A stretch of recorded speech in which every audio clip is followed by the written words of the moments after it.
Black Star Network is here. Hold no punches! I'm real revolutionary right now. Support this man, Black Media. He makes sure that our stories are told. Thank you for being the voice of Black America, Roland. Stay black. I love y'all. All momentum we have now, we have to keep this going. The video looks phenomenal. See, this difference between Black Star Network and Black-owned media and something like CNN. You can't be Black-owned media and be scared. It's time to be smart.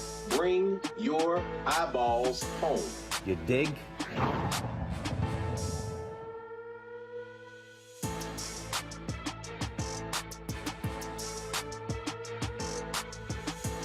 Today is Friday, January 21st, 2022, and coming up, a Roland Martin Unfiltered on the Black Star Network.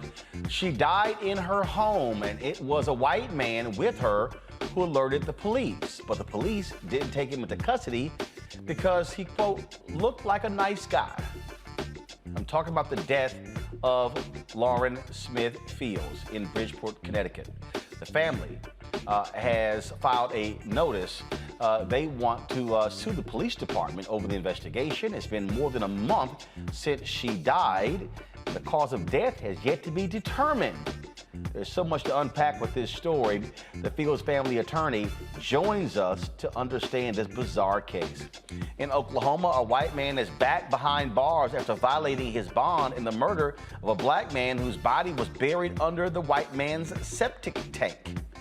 Florida's Republican Governor Ron DeSantis is pushing a bill aimed at prohibiting public schools and private businesses from making white people feel discomfort.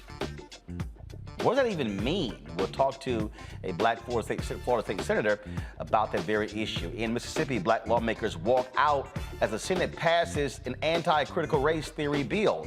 Voting rights aren't the only unfulfilled promises made by President Joe Biden. He made some about marijuana reform that he has yet to address. We'll talk to a cannabis activist who will explain how Biden has fallen short. Also, more black families are homeschooling their children, citing the pandemic and racism. In our Education Matters segment, we'll meet two women who created a community where children can learn in a less stressful environment. And also, crazy white woman goes to a school board meeting literally saying, if y'all don't change your policy, I'm gonna bring back my loaded guns. The school district has stepped up their policing because she said, I'll be back on Monday. And we'll be taking your phone calls right here on the show as well.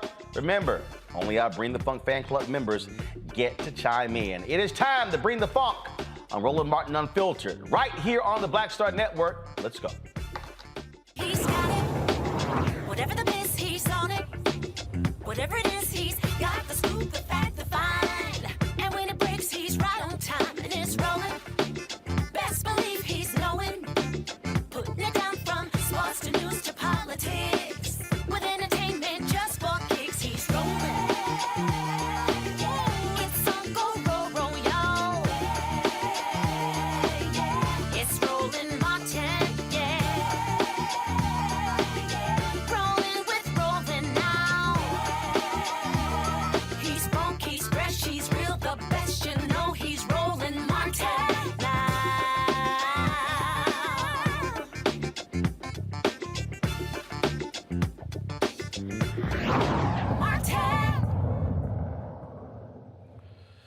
All right, folks, a family desperately seeks answers after a relative is found dead in her Connecticut apartment after meeting someone on a dating app. 23-year-old Lauren Smith Fields. This is her right here, folks.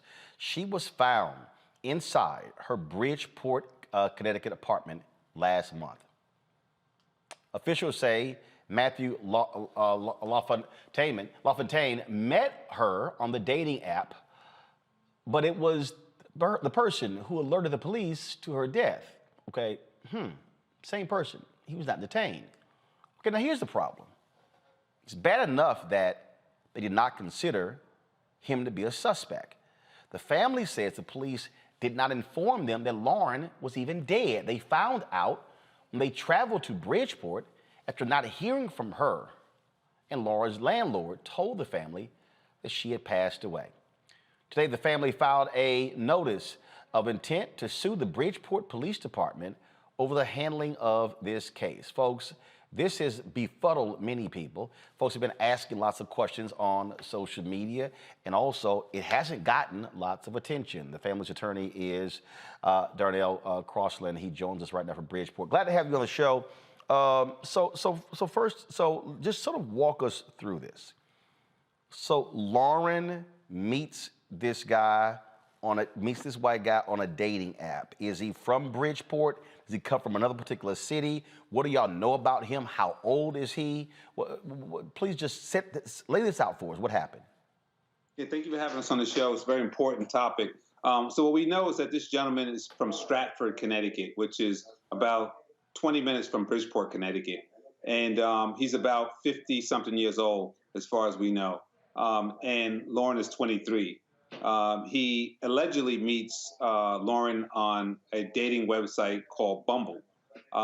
And that's a statement that he gave to the police officers. But as we sit here today, the police officers have not requested from Bumble a copy of the transcripts, if you would, between the conversations between the two of them. They have not done any of that. Whoa. Hold up. I'm sorry. So you're telling me that the guy who calls cops, who is in the apartment, he's 50-something, she's 23. He says how they met. A month has passed, and they haven't even gotten records from the dating app company? That's exactly what I'm saying. So due diligence will tell you that they should at least have, by this time, reached out to Bumble and said, hey, can we have some records that show that Lauren was contacting this guy, or this guy was contacting her? They have not done that. The CEO of Bumble have reached out to us, and today, as I sit here today, they confirmed that the police department in Bridgeport has not even requested anything from them, and that they're willing to give whatever's requested. Okay, so he calls police. Is there a 911 recording? Is there any audio recording of him calling the police? Police arrive. Is there any body camera footage from the officers when they came to her apartment? At this point, the police have refused to turn over anything to my office, and they cite that it's an ongoing investigation. So we don't have that, but we will be, as well as many people from the press have been making FOIA requests saying that we need to have this information because the Bridgeport police have failed to prosecute this case. Okay, so you have, okay. All right, so they don't request the information. They're not turning over information to you. Is there an active investigation?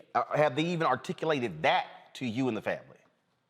Yes, so they've articulated that there's an investigation. I like the word you use, active. They seem to be everything but active. So they're just basically pacifying this family by saying that they're investigating, but they have done nothing to show that they are. For instance, the day that Lauren was found at the apartment dead, and this white man allegedly called the police, they didn't even quarantine off the area. They didn't do the normal CSI protocols. They didn't collect anything of value on that day. So I don't want to even call this an investigation. It seemed like they're doing nothing. Okay. Do you know how did they bring him to the police station to interview him? Nothing. So the wait. A 23-year-old, seemingly healthy woman dies in her apartment.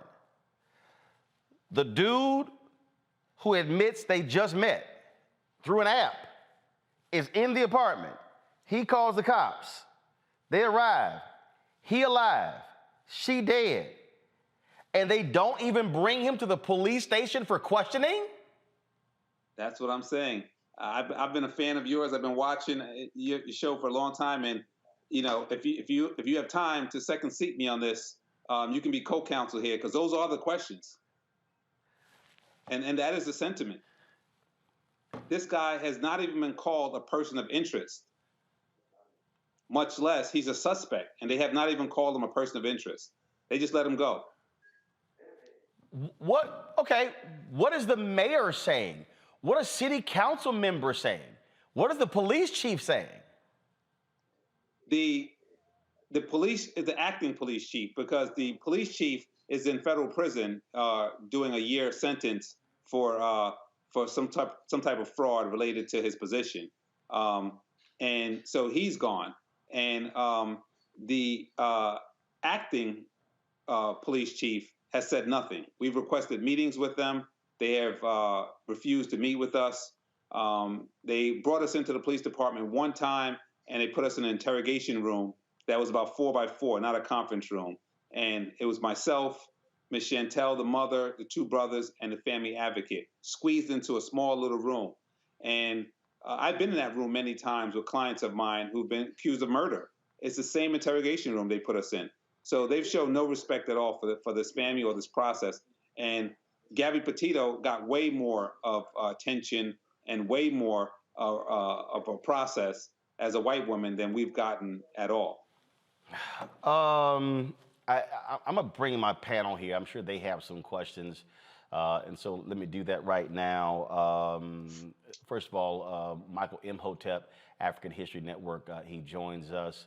Certainly glad to have you, Kelly Bethea, communication strategist, Matt Manning, civil rights attorney. Matt, I'll start with you. You get to ask the first question from the panel.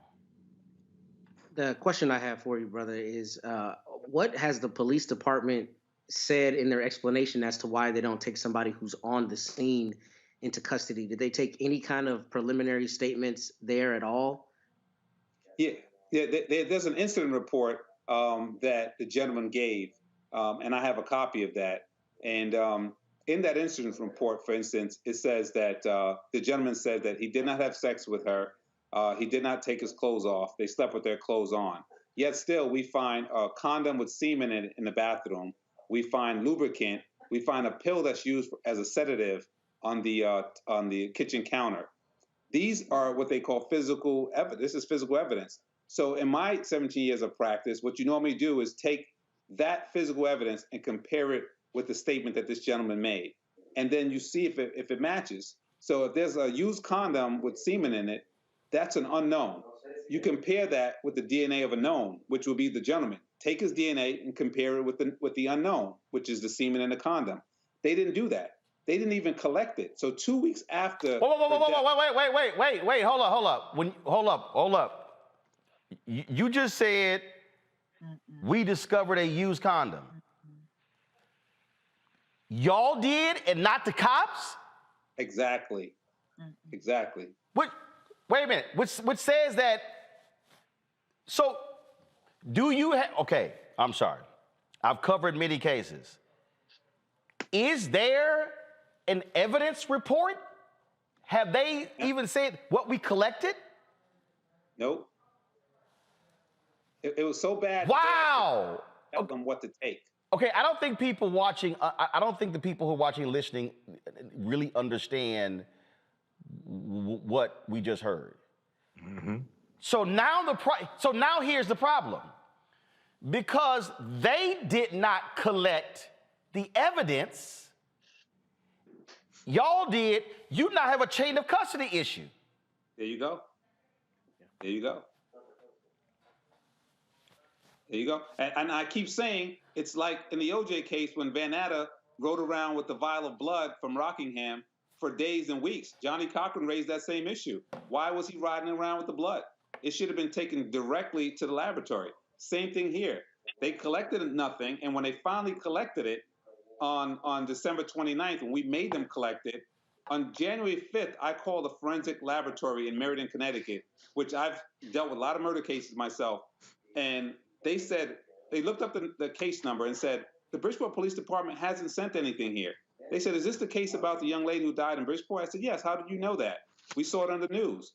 And they said, let's double check. They double checked. They said, nope, no submissions made by the Bridgeport Police Department.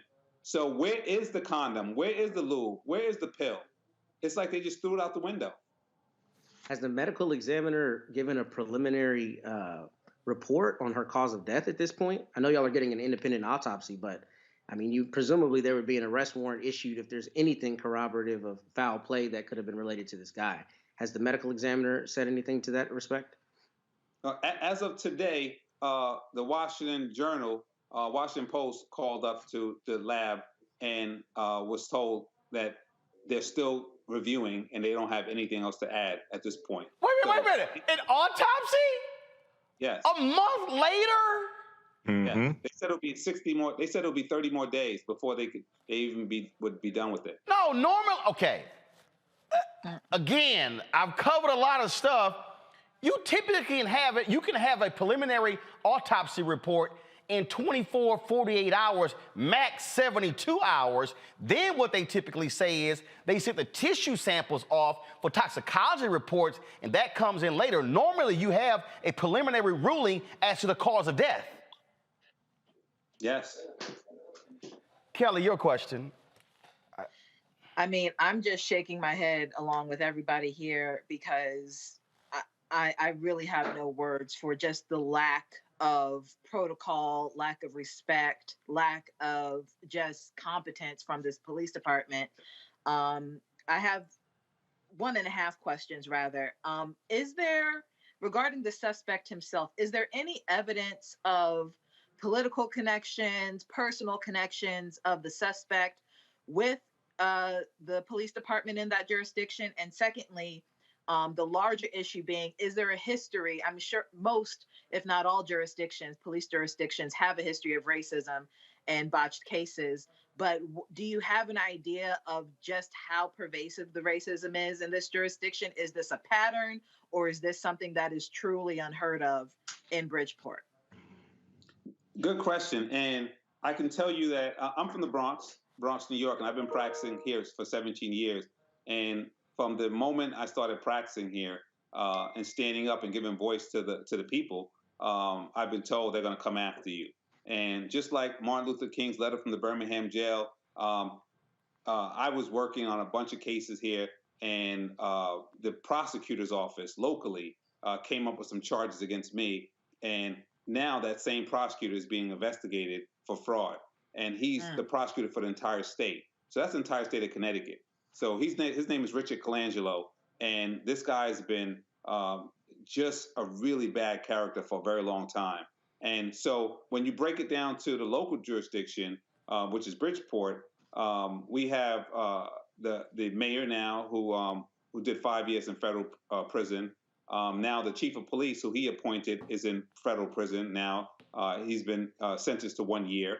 And so it just keeps going, right? And they want to silence anyone who speaks up. The prosecutor who runs the whole state has told people publicly that Darnell has a big mouth and we need to shut him up. So that's what you get. Now, in terms of this gentleman, to answer your question specifically with him, since this case has gone national, there's been thousands of people reporting, making comments on social media that this gentleman and the Bridgeport Police Department are one and the same, that his family has always gotten away with basically murder in that jurisdiction. And a couple people have come forward now to say that they have been on dates with him and he has a pattern of behavior. And so we're collecting all that with a private investigator, and we're going to really break this case in a direction that hasn't been broken yet, because we do believe he's connected. And I'll add this last part to that. When you look at the chain of events, the landlord said that he got a knock on the door around 3 or 4 in the morning, and he thought it was the police, but he didn't open. And we believe that that was the responding detective, Detective Cronin. And he left the scene, and then at around 7:30 or 6:30, this gentleman calls 911. So what we believe is that when he found out that Lauren was dead, he called his buddy, Detective Cronin, and said, "Hey, come to the scene." Detective Cronin came, tried to help things out. The landlord didn't open. He left and then told this guy, I want you now to call 911. So now he's been taken off the case, and now he's being investigated by Internal Affairs. And so they wouldn't be investigating him if there wasn't smoke there, there wasn't fire there.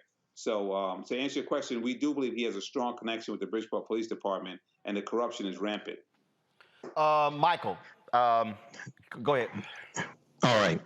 Attorney Crossland, thanks for coming on today. This is a crazy, crazy case. Just quickly, a couple questions. So with the landlord, this is an apartment building, my understanding. And oftentimes with apartment buildings, they have records on the tenants and their contact numbers for the tenants in case of emergency.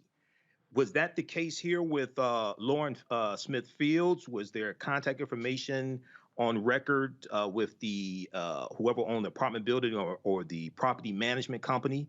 And then also, is there any talk about, I may have missed it, the state taking over this investigation, the state of Connecticut taking over this investigation? Well, those are great questions, and I'll start with the first part. The landlord's name is Hector, and he does have that information. We found out from internal affairs that Bridgeport has a protocol that said whenever there's a death, the next of kin must be notified within 24 hours in person, not by phone. If they can't be notified by phone, then in person, then they could be notified by phone. In this particular case, they just moved Lauren's body, sent her to the coroner, and the family didn't find out till almost 2 days later, after calling Lauren, and nobody responding. In terms of the state's attorney's office, as I stated, Richard Colangelo, who's the head prosecutor, is currently being investigated for fraud. And so the family doesn't feel that they can rely on that gentleman to bring any justice. So we're asking for DOJ or for an outside agency to come in. Thank you. That's it's unbelievable. The Bridgeport police did release this statement. They said that on December 12, 2021, the Bridgeport Emergency Operations Center received a call for service regarding an untimely death. Upon police arrival, it was found that Ms. Lauren Smith Fields passed away unexpectedly. This incident is currently being investigated by the Bridgeport Police Department's Detective Bureau. This investigation remains open and active. The Detective Bureau is awaiting the final report from the Chief Medical Examiner's Office for cause and manner of death of Ms. Smith Fields. The Bridgeport Police Department offers its sincerest condolences to the family and friends of Ms. Lauren Smith Fields. We encourage anyone with information regarding this incident to contact either Detective Sergeant Joseph Morales at 203-581-5219 or the Bridgeport Police Tips Line 203-576-8477. But attorney, I'm sorry, you want people with any information. There's only one person who was in the apartment when she died. Really? And they want to take the DNA of my client's mother. After 2 weeks of leaving the scene unquarantined, they allowed the family to start moving the stuff, start putting her stuff in storage, Lauren's stuff that is, and never gave any advisory like don't come in but they let them just move stuff. And then after that say, oh, by the way, we're gonna need to get your DNA because you guys were in the crime scene. And they said, well, you guys didn't tell us that we couldn't move this stuff. And so they're deliberately creating a situation, Roland, as you said, a chain of custody situation, a tampered space situation. They directly have created this. They've created this. And I just want to let you know, about 20 minutes before I got on your show, another family came in my office here, and their daughter was found dead in a gentleman's house the same exact day as Lauren, the same exact day. And they've gone to the Bridgeport Police Department seeking whether someone to investigate. Nothing's happened. They've been treated rudely, a black family as well, rudely and with total disregard. And like I said, they just left here, and they're seeking justice as well. So they're going to be at the march, which we're having a march for Lauren on Sunday, which is her birthday, and this family is going to be there as well. So as we see, it's not just isolated to Lauren's family, but other families as well who are not getting any justice. Unbelievable. Let us know if anyone anyone's going to be live streaming that. What we'll do is we'll carry it on our platforms in the Black Star Network, and so we can certainly coordinate it with our tech folks because we got to get answers to what the heck happened here. And again, for people who don't understand these cases, basically the actions of these police officers, they have just basically gutted any possibility of the district attorney being able to have any evidence tying him. If you ain't got evidence, guess what? You're screwed. You're screwed. This is unbelievable here. Darnell Cross, go ahead. If they could, if the family or your viewers could follow us at Twitter at Darnell Crossland. That's one S. I noticed your tagline had two S's on my name. So DARNELLCROSLAND. That's the Twitter handle. That's a Twitter handle and Instagram as well. And so we will live stream it. I will speak with your executive producer, Cool. Who has been very generous to us, and I'll give her the link to the live stream. Okay. All right. We surely appreciate it. Thanks a lot, and certainly give our regards to Lauren's family. Thank you so much. I appreciate it. Thanks a bunch. Let's go back to my panel on this. I mean, this is, Matt, this is the thing that we talk about this case, the case that we talked about of the brother who was shot and killed in Pennsylvania. 4 white guys there. They all got guns. The brother ends up dead. Cops interview the guys on the scene. Nobody comes down to the police station. I mean, it's just absolutely outlandish. It's outlandish, and it really reeks of something going on, meaning something shady's happening, because basic police protocol would be if you have somebody on scene, you believe that they were especially sexually involved with the decedent. I mean, you talk to them right there, you take their phone, you start, that's really what we find a lot of evidence these days. I know, Roland, I was a prosecutor. I've prosecuted a lot of murder cases and defended a lot of murder cases, and almost invariably, everything is on the phone. So what I didn't get to ask Attorney Crossland is how the police have explained they didn't even take Mr.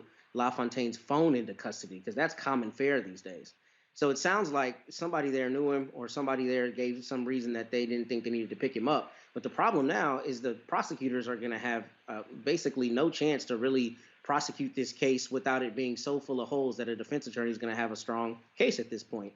And it makes no sense, because this is basic police procedure to take somebody on scene into custody, interrogate them, continue doing so, and to collect evidence like from the phone. So I don't understand what's happening, and it's really indefensible at this point. And there may be some criminal and or civil liability following this.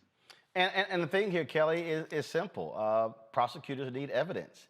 And so if the cops didn't collect the condom, didn't test the semen, didn't collect his DNA, didn't dust for fingerprints, didn't do anything else, it doesn't matter what the family discovered, because that simply is inadmissible, because they can say, oh, you guys planted that. And so the inaction of the police clearly aids this man in any potential defense that he has. This is tantamount to obstruction of justice.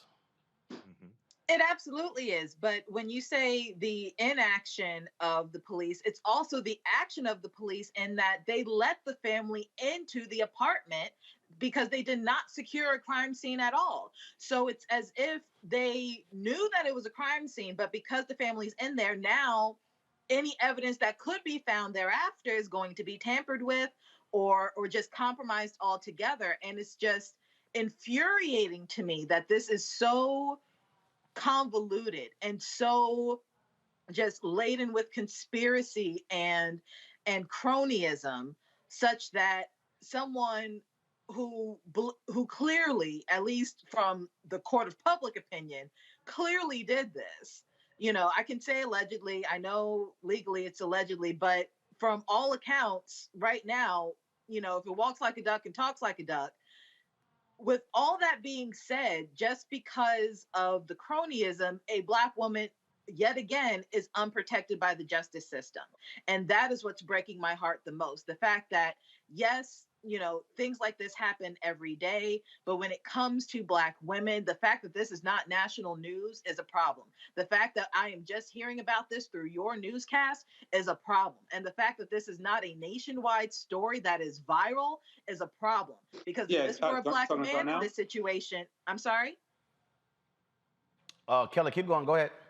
Oh, I thought you said, I apologize. But no, the fact that it is not as viral as it needs to be, that is a problem. Because if this were a Trayvon Martin situation or even a Freddie Gray situation, we had viral moments for them. But when it comes to Black women, actually, hold up. I'm gonna let you finish that. But with Trayvon, that wasn't the case.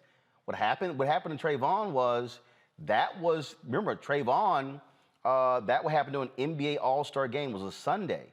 It was like 2 or 3 months of social media talk and, hey, why is the case not getting any attention? I remember I was getting some tweets and if I'm correct, the Trayvon thing did not go national really until about 6 weeks to 2 months after he was killed. It was like it was the same. In fact, in many ways, it was the same as this case right here. That it was this build-up. This case has been getting people are talking on social media. So Freddie Gray, obviously that's different. But you can make a comparison that this case is similar to Trayvon in that it took 6 or 8 weeks to actually get some national attention. Oh, absolutely. And I agree with you there. I'm not talking about direct parallels as to timeline. What I'm saying is when it comes to Black boys and Black men in similar situations, they are more likely to go viral. Their case is more likely to get the attention that it deserves as opposed to Black women. It feels like, and studies show that it is harder for Black women to get attention in the media. It is harder for Black women to be taken seriously, which is why hashtag protect Black women is a hashtag in the first place. That there's a reason for that. So that was my point. Well, look, we're in a situation, Michael, where cases of Black folks, period. Black people come up missing. You can be a Black woman or a Black man come up missing. Media ain't giving you damn attention. They ain't doing it. I mean, again, we have to yell, holler, scream, kick, threaten to actually get coverage because you got white folks who control mainstream media. That's just the bottom line. That's what you're dealing with here. But again, you take this case involving this Black woman, you take the case we dealt with last Friday of the Black man in Pennsylvania, sort of say the guy who was from Jamaica, sort of same thing, and that is the level of interest or attention is not there.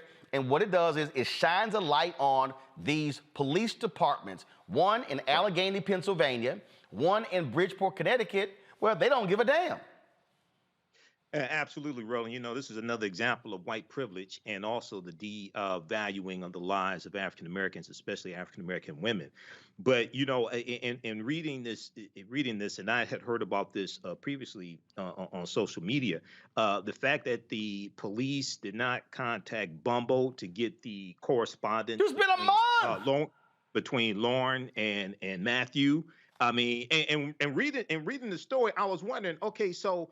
Did this guy, Matthew, did he have any relationships with the police officers? Bruh, here's the problem. We don't know because they ain't investigate nothing. First of all, how do you not notify the family that she's dead?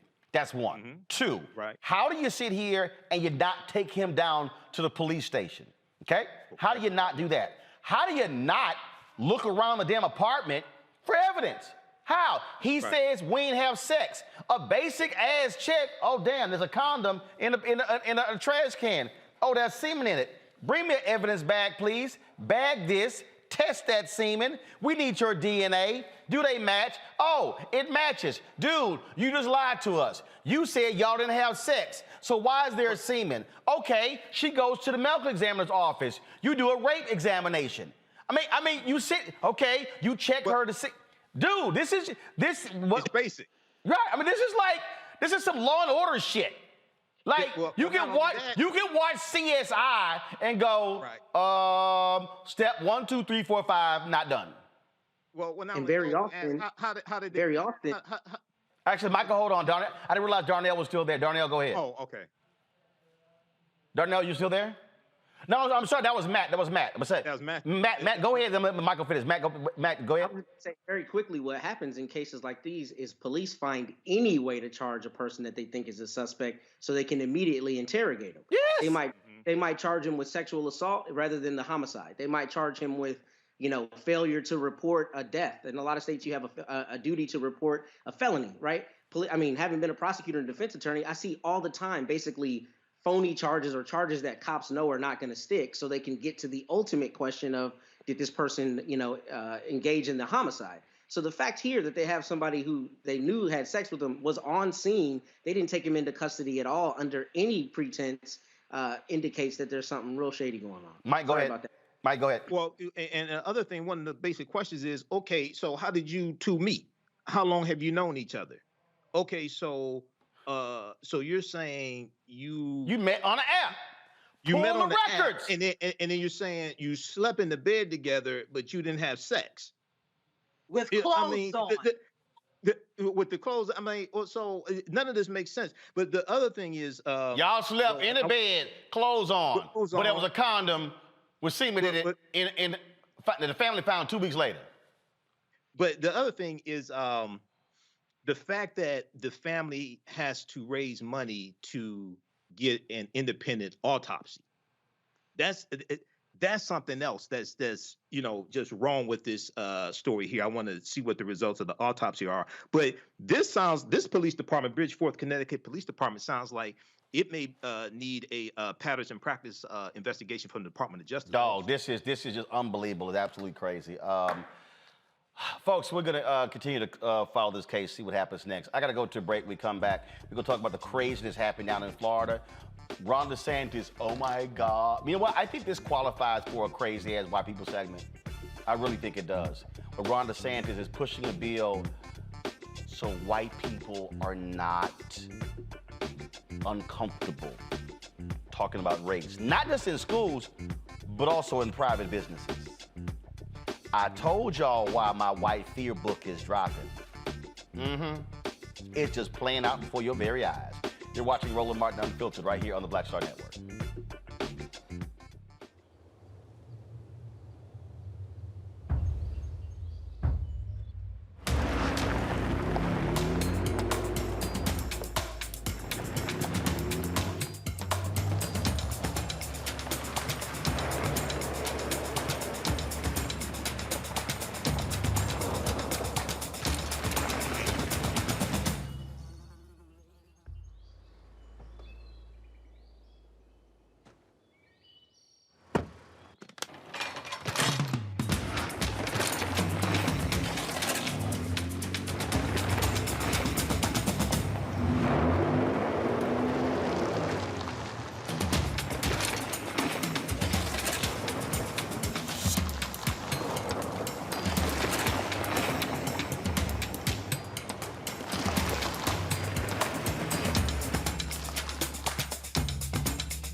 I'm Chrisette Michelle. Hi, I'm Chaley Rose, and you're watching Roland Martin Unfiltered.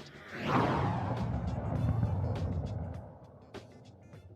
charcoal grills are allowed.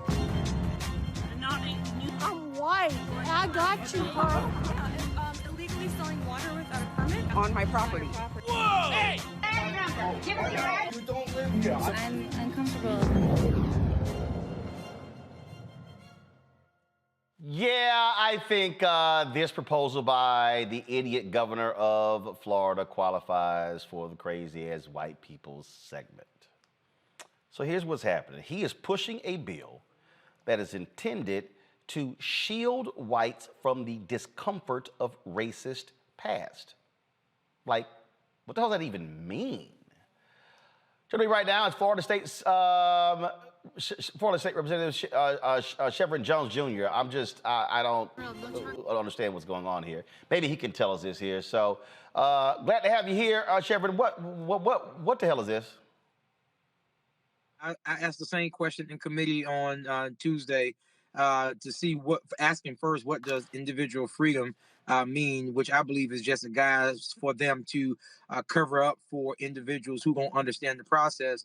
But this is the part one of Governor DeSantis's Stop the Woke Act that he proposed earlier within the year, saying that he wanted to stop the teaching of critical race theory, which I have stopped saying and just said true American Black history, wanted to stop the teaching of that and the 1619 Project in our classrooms. But mind you, you and I both know, and everyone across this country know, that CRT is not taught in our classrooms and is not even taught in DEI trainings. But the governor, this is his national agenda that he's pushing across the country, that he's brought to the state of Florida. And by mind you, Roland, he has not and is not dealing with the more kitchen table issues that needs to be dealt with, like the rise in rent costs that we have in South Florida, the rage in hospitalizations that we have, but yet and still they have made CRT the issue of the year.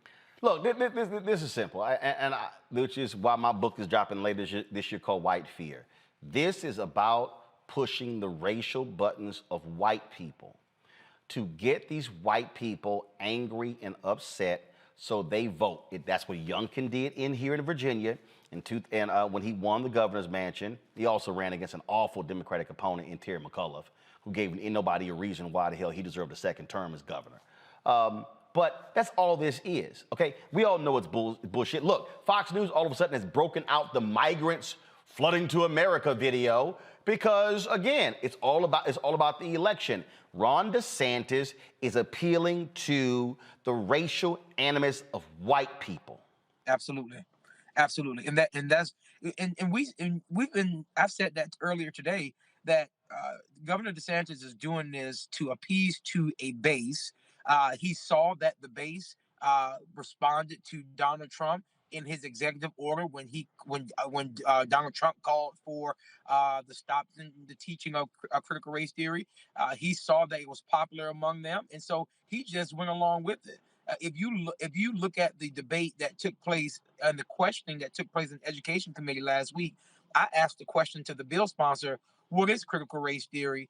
The bill sponsor, not only did he not answer it, he couldn't even answer why they are putting the bill forth. And of course, it's red meat for the governor for him to eventually run for president, to say, hey, here's my gold trophy. I did everything I said I was going to do across the state of across the country. We did it in Florida first. So the status of first of all, even go to that. This also apply. How the hell does this apply to private businesses? Well, you listen. The governor is this is not new for him in what he's doing with private businesses. He did the same thing with private businesses with vaccine and mask mandates when he called a special session for that to happen. So there's this entire authoritarian leadership that's taking place in South Florida. In Florida, period, where the governor is totally moving and letting it be known that he is the kingmaker in Florida. That goes for school boards, that goes for local governments, and now that goes to our classrooms. Just makes no sense whatsoever. So, all right, we'll be following this. Florida State Senator Chevron Jones Jr., keep up the good work, fighting a good fight. Thanks, Fred. Appreciate it. All right, okay, y'all, again. Roll it again. No charcoal grills are allowed. I'm white. I got you, huh? Yeah, illegally selling water without a permit On my property. Whoa! Hey! You don't live here. I'm uncomfortable. All right, so school board meeting here in Virginia just goes nuts during the public speaking portion when this fool stands up and says this. My children will not come to school on Monday with a mask on. All right? That's not happening. And I will bring every single gun loaded and ready to, I will call every... That's 3 minutes. You've gone past your time. It's a policy. Thank you. Mm-hmm. I'll see y'all on Monday. That was in Page County, Virginia. Now the school district has announced that they have had to step up security for Monday because that crazy-ass white woman literally threatened to bring loaded guns on Monday.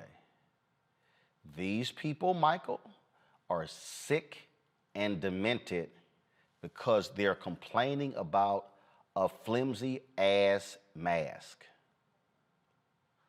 Rolling in the state where General Robert E. Lee is from, also, brother. This is a continuation of the insurrection that took place called the Civil War. This is a continuation of that. You can draw a direct line from the Civil War and the attack on Fort Sumter, April 12, 1861, and what happened January 6, 2021.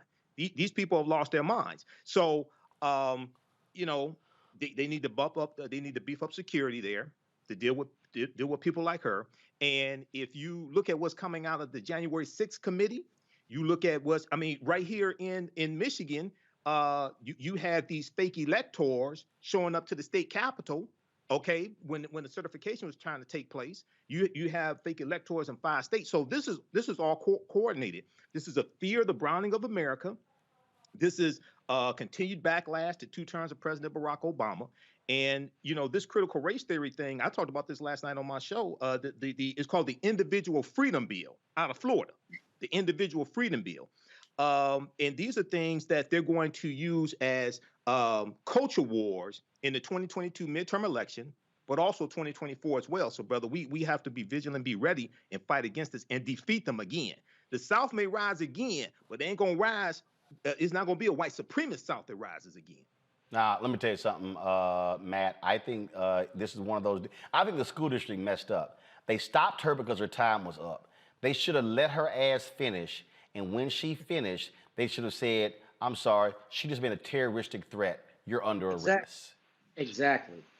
That's what I was going to say is most insidious about this, because if it was a black parent that stood up and said, "I'm coming back next week with every loaded gun I have," they would have been taken into custody right there. It's per se a terroristic threat. And that's really what's problematic here beyond this crazy lady is that we know that if it was a black parent, we'd be having a different conversation. We'd be talking about a black parent who's in custody for having made a threat at a school board meeting. So what I would like to know from the local authorities is how they don't take her into custody on site. Beefing up security is a consequence of white privilege, because if it's a black parent, she's taken into custody right there. They don't let her come back on Monday to potentially have the guns. I don't understand how that happened in this case. I'm telling you, look, these people they're nuts, they're crazy, and you cannot play nice with these people, Kelly. They need to be dealt with as the white domestic terrorists that they are. I was just about to say, these are terrorists, and you don't negotiate with terrorists, right? But for me, it is literally easier to do the right thing in this case. And it makes no sense to me how you can go through such extremes just to be stupid. Like it is baffling to me. It is harder to bring guns to the school to defend your right to not wear a piece of cloth across your face. It is harder for you to protest to a school board. It is harder for you not to get the vaccine. It's just harder. And when it comes to DeSantis down in Florida, I mean, again, with the stupidity, it's just, how do you make white people feel comfortable about something that they did? It's like, how do you assuage white guilt outside of getting rid of the grandparents who did it in the first place?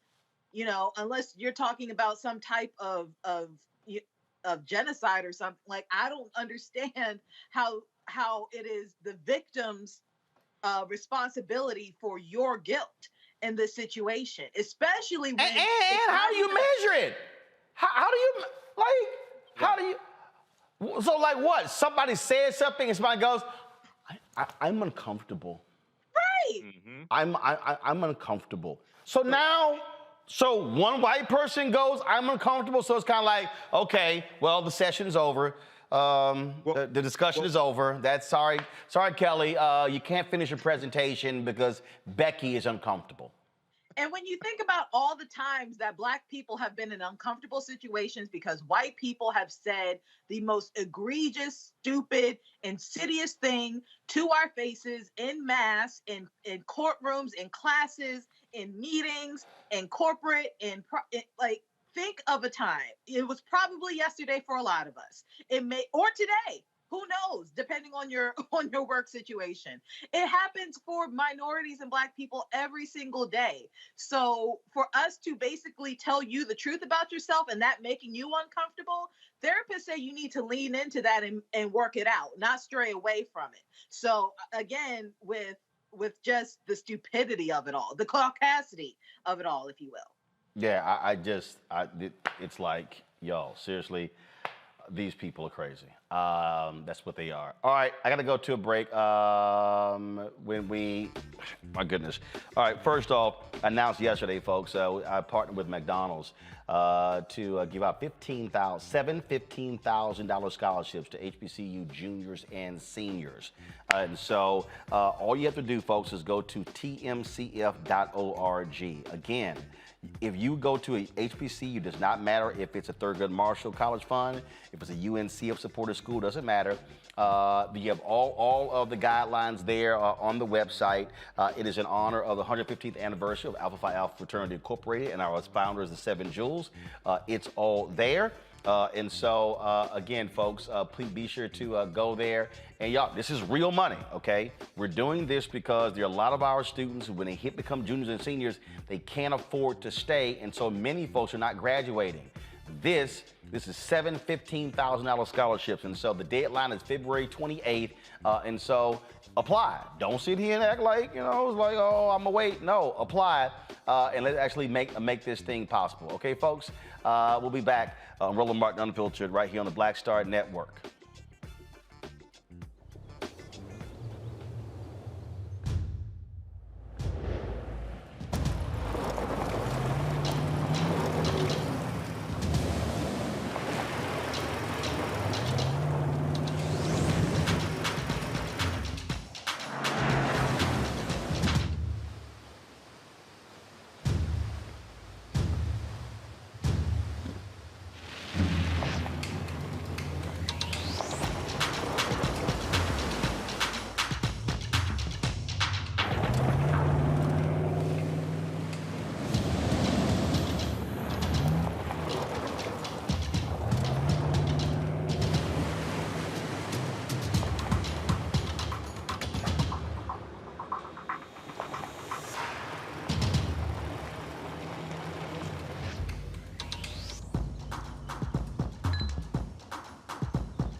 Just about hurting black folk.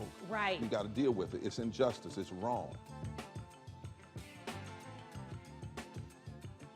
I do feel like in this generation, we've got to do more around being intentional in resolving conflict. You and I haven't always agreed. Yeah. But we agree on the big piece. Yeah. Now, conflict is not about destruction. Conflict's going to happen.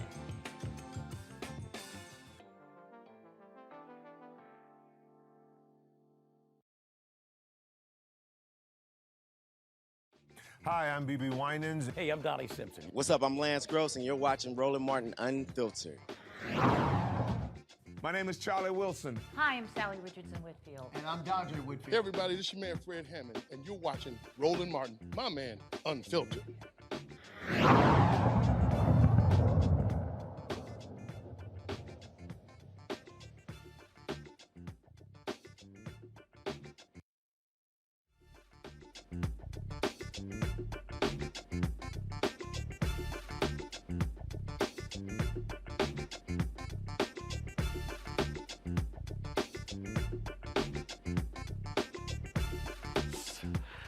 Shout out to Claflin University. Shout out to Claflin University. I'm rocking their gear today here in Roland Martin Unfiltered. All right, y'all. President Joe Biden is beginning his second year as president, and marijuana advocates say his campaign promises on marijuana policy are unfulfilled. The creation of the Cannabis Administration and Opportunity Act is a positive step, but people like Dr. Shonda Macias say Biden needs to do more. She joins me now from Washington, D.C. Shonda, glad to have you here. First and foremost, let me give folks your title. So I did not have it in the script. You're the founder of the National Holistic Healing Center, correct? That is correct. Okay, so, all right, so let's talk about, so what is the deal? What more should he be doing? And what did he promise when it came to cannabis while running? Well, we really thought that there was going to be more activity in terms of the medical cannabis programs really expanding through the Biden administration. But what was really important is that with that awareness that he brought during his campaign, we saw more states legalizing, more social equity programs so minorities like myself can go into multi-markets and to really start to expand our footprint in cannabis. But from there, what we saw is that we need more of Congress and the White House to really coordinate better on legislation that will be sensible, common sense legislation, like the Safe Banking Act that we've been pushing for the last couple of years, because I need access to capital. If I'm gonna stay a viable small business operator, a Black woman in this space, and you know how hard it is for us to get a loan otherwise, I need to be able to get it through capital markets, and it's just been challenging. So having sensible legislation like safe banking is imperative for me just to stay in the industry. The other thing I want to say, Roland, that's No, really but hold on, before you go there. But on that point, you're talking about what President Biden should be doing, but what is Congress doing? First of all, where does that bill stand in the House? Where does it stand in the Senate? Yeah, there's still much debate. We had a lot of our congressional leaders that I've spoke to firsthand debating some of that, those policies. Now, the question is that who is it going to benefit? And for me, as a Black woman who's an operator, it's going to help me have access to capital markets.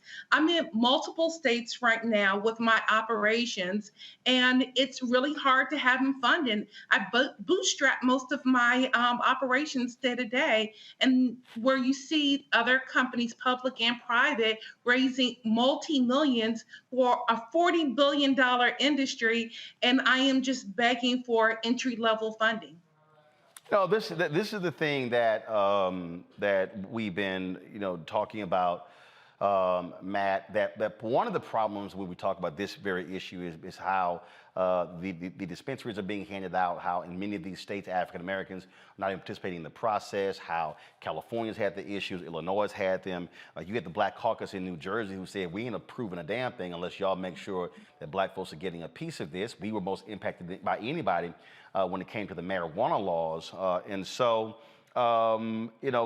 this is just one of those things that getting a dispensary is one thing, but the bottom line is if you don't have the resources to be able to grow, it's like any other industry. When we're locked out of the money, no ability to build capacity. We're locked out the markets. And not only that, Roland, what's important here is that you also have a population of African American men. You have people who were patients that went to prison. And so if we don't implement some type of clemency program, expungement, or pardon programs, it's not fair to send a patient to prison, and there is no way to fix that wrong that was done to that returning citizen. Matt, question? Comment?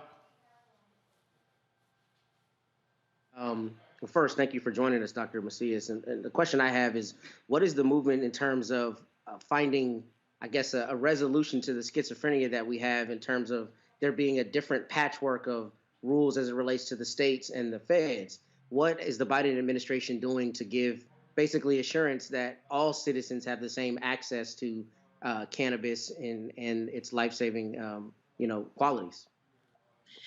So we haven't seen much movement on that side, and I think that is the topic of our discussion now. But what I can say is what we need and what we're really requesting, not only the Biden administration, but Congress to step forward and have just common sense policy around cannabis possession, treating cannabis as medicine, and really a healthcare need for hundreds of thousands of people. Kelly. Hi, again, thank you for coming on the show. Regarding marijuana and cannabis in general, I think it would help the audience and others to understand exactly the many benefits of cannabis, so that it doesn't look like people are just kind of wanting to smoke just for the sake of smoking. So if you could expound on just some of the many benefits of cannabis and why it should be integrated into society such as any other type of herbal supplement, that'd be great. Yeah, definitely. And that's where a lot of my business really focuses on is the education of cannabis. I've helped patients, thousands of patients, really find the right strain and form of medicine that helps them with their healthcare needs. So whether it's cancer, epilepsy, pain, autism, ADHD, there are different medicines in cannabis that have been formulated to really address the different healthcare needs in our society. Michael. Dr. Messiah, thanks for coming on and shedding light on this topic. In the infrastructure bill, the $1.2 trillion infrastructure bill, it contains language that is meant to promote marijuana research. Can you talk a little bit about that? And then also when you talk about Congress, have you talked to any of the members of the Congressional Black Caucus? And what have they given you any advice on moving the momentum to get the bills passed through Congress? Yeah, so let's talk about really what it looks like to be a victim on the war on drugs. So when you think about where a patient really saw the healthcare need to use cannabis and it was illegal, they did it because they had access to that medicine. And so now we look at how it actually served as a pipeline to prison. In that pipeline to prison, if you then block research and you can deny people the visibility of the healthcare benefits of cannabis and use it really to promote the P&L sheet of a private or a public prison system, you're making a lot of money. And when you start to systemically break down that pipeline and look at it and how it can impact our economy, whether it's law enforcement, the legal workforce, and you think about all the mandatory minimums put in place, probable cause, arrests actually starting from minors and building that prison system all the way up into incarceration and all the vendors that actually sustain the prison system, you'll understand why legalization or the denial of research has happened, because it's a big money business. The war on drugs really funded a 40 billion prison system and pipeline that I consider is slavery 2.0. We couldn't get free labor from us, so then let's just make money on us and our lives in a different way. And that's what's been happening. So yes, I've spoken to Cory Booker. Less than a month ago, Troy Carter out of Louisiana has been pivotal to this message and pushing this movement ahead. We have to do something for our community to prepare and make sure that our future generations are not impacted like our past. I'm fighting for healthcare, but I'm also fighting for my son's freedom. I don't want him to go to prison because he chooses cannabis as medicine. Michael. I just asked a question. Well, actually, we'll talk about this here, Michael. I want you to bring up what's happening in Michigan, because y'all having the same problem in Michigan when it comes to dispensaries. Yeah. Well, here in Detroit, where I live, we see with the dispensaries, we see them disproportionately going to white people, the dispensaries. So that's one of the issues here in Michigan. And I remember we had the bill a few years ago. It was probably about 2 or 3 years ago that passed. The state legislature signed into law, and it dealt with treating marijuana like alcohol. Okay, but it has to be. We've made these advancements on the state level, but at the federal level, as Dr. Messias is saying, it's really critical, because with the dispensaries, for instance, they can't open up bank accounts and deposit the money that they make from the dispensary into bank accounts because of federal regulations. All right. And then one of the other things that I think is really important for us to understand how to navigate through, as somebody that used to be involved in the job matching company and helped a lot of African Americans gain employment, and we had a lot of people who could not pass drug tests. How do we navigate as states pass laws for recreational marijuana, but at the same time, you still have restrictions on when it comes to employment, because a lot of jobs may still require you to be able to pass a drug test, okay? How do we navigate that as well? So we have different things coming together at the same time, and you have to have this change at the federal level as well, because if it's not changed at the federal level, it's going to cripple African-American-owned businesses and dispensaries when they deal with federal regulations. Definitely. So, if you think about the first part of your question, which is how it impacts Black businesses in the cannabis industry, there's only less than 4% of minority ownership in the cannabis business. And now, hold on. And You said minority. mhm, What's the Black number? That minority this, covers everybody. well, that's the Black number. Got it. 4% Black. 4% Yeah, Black. 'cause on this show we specific. So when we hear minority, that's everybody. So we real specific on Black. We're real specific on Black, and there's less than 4%. And then this is a nationwide phenomenon. So if you think about what that looks like on the micro level, you look at Michigan, but not only Michigan, you look at Maryland, you look at DC, you look at other states. This is reflective in all numbers. We're not represented, and those Mhm. licenses go to those that usually can show proof of funds. The funds we don't have access to. We've been denied generational wealth. We have the knowledge, we have the education. And when we look for funding, we don't have it, and we're not allowed to have licenses because of it. Again, it's a systemic issue that has been plaguing our community. So then you go and ask the question federally, what can we do? Well, federally, we need to protect minority owned businesses, whether they're cannabis or plant touching or not. We need the assistance to be able to come up with funding sources so that we could actually participate in a $40 billion program. All right then. Well, look, we certainly appreciate it. Thanks so much. We'll keep looking out to see what happens with this story as well. All right. Thank you, Roland. Thank you, team. All right, folks. Yesterday, we were talking about priorities of President Joe Biden. And one of the things that's critically important, Biden has appointed 8 Black women to the federal, first of all, to key federal bench positions, which equals the total number of Black women to ever serve on the federal bench. But it doesn't stop there. Biden's 83 federal appointees, 24 have been Black and 62 judges have been women. That's something, Kelly, that people are talking about, oh, he hasn't done anything. You can't act like that doesn't exist.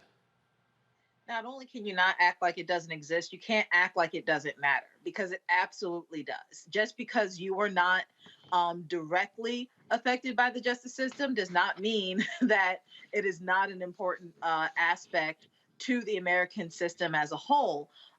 When you have diversity on the bench, that means you have diverse experience on the bench. And when everybody's not a white man, that means that those who aren't can understand the plight of those on either side of the bench, be it plaintiff or defendant, or prosecution or defense. And when you have that kind of perspective, you have a lot more cases that have a fairer outcome and a more equitable outcome, such that the justice system will actually work in our favor. So I applaud Biden for doing this, not taking anything away from him, and certainly not giving him anything more than he deserves. Like, there's definitely more work that needs to be done, but this is an excellent step in the right direction towards diversifying our justice system so that it works for everyone involved. And Matt, for the people who go, okay, man, this is no big deal.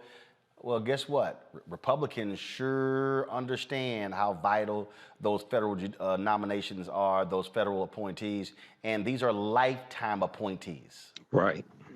They serve forever. And I'm glad you said that. To give an example to the viewers, Judge Carlton Reeves, a Black man in Mississippi, wrote a 72-page opinion, I guess in 2020, about qualified immunity. So when you talk about police reform, and when you talk about wanting to make strides, for instance, in qualified immunity, it's important to have judges with lived experience who can write an opinion that says, we all know that this doctrine is bogus and we know that this doctrine needs to be removed. And the reality is a Black woman is going to understand that a lot more than a lot of other people who are serving on the bench. So this is incredibly important. And as somebody who practices in front of federal judges every day, I need those federal judges to have lived experience. And I think these Black women and the ones to come after will be imperative to really making sure our justice system is fairer. And it's so hilarious, Michael. I've got some fool, Lane Rollins, in the chat talking about Roland, focus on brown people, people of color. Fool, what the hell you think we talking about right now? We talking about Black people. This is the stupidity that drives me crazy. We are literally talking about black federal judges. Okay, you're talking about Donald Trump. Nearly 90% of the federal judges he appointed were white. Were white. I think after 4 years, I think it was 2. Right. One was from Flint, Michigan. Maybe 3 black judges appointed in 4 years. In 4 years. Out of 226. Out of 226. In 1 year, Biden has named 24 black judges, 8 of them women.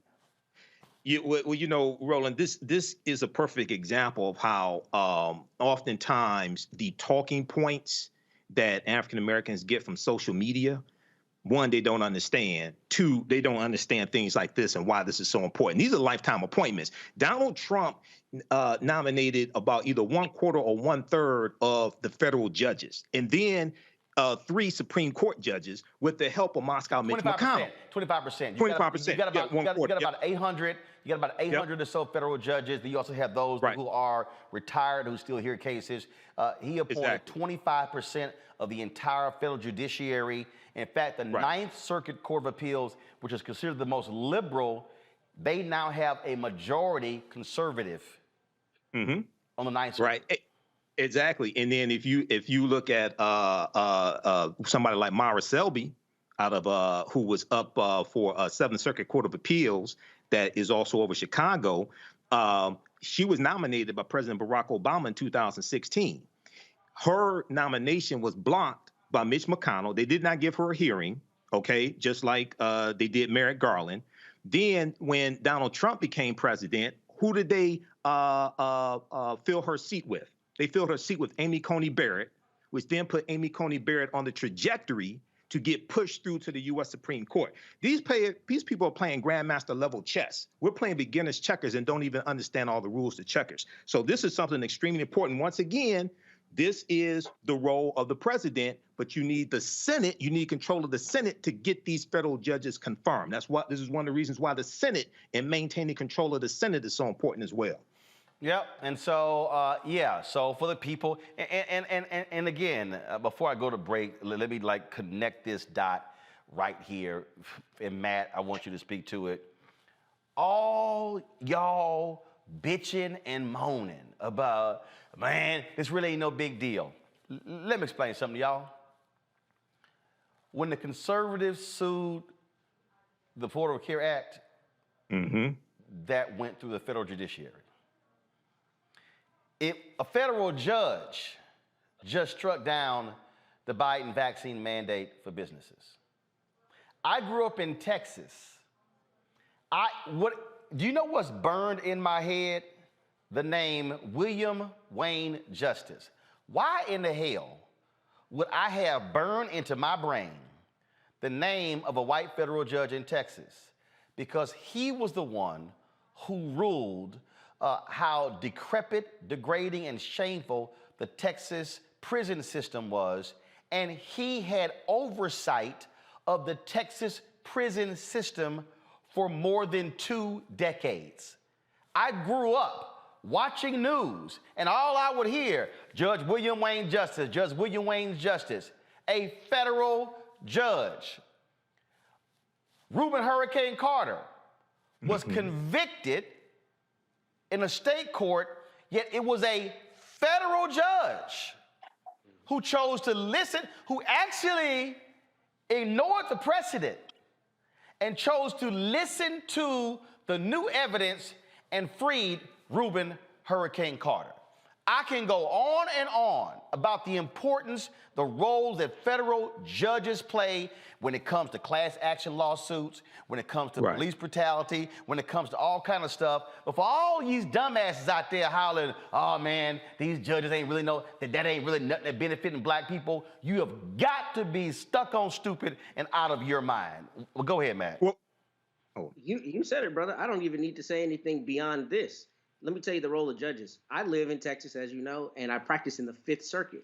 If I try a case in the Fifth Circuit or file a case in the Fifth Circuit, what can happen to my client here is completely different than what will happen in the Ninth Circuit. Why is that? Because they're completely different judges. So when the president appoints judges, it's crucial because that can potentially level the playing field so that people all across America have a better access to justice. And they're going to serve forever. Your normal state judge is going to be subject to potentially being voted out of office or reappointed depending on the state that you live in. But the federal judges serve until they either choose to retire or until they pass away. So somebody being put on the bench has decades of consequences, which is why it's so important to make sure that, you know, the president is appointing good people with lived experience. Absolutely. All right, folks, I got to go to a break. We come back, our Black and Missing of the day, and we got some other stories to talk about. Plus, we'll be taking your phone calls. Hopefully, we have the issue sorted out in terms of our phone lines so we can take your phone calls. You're watching Roland Martin Unfiltered on the Black Star Network. Back in a moment.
What's up, y'all? I'm Will Packard. Hello, I'm Bishop T.D.J. What up, Lana Well, and you are watching Roland Martin Unfiltered.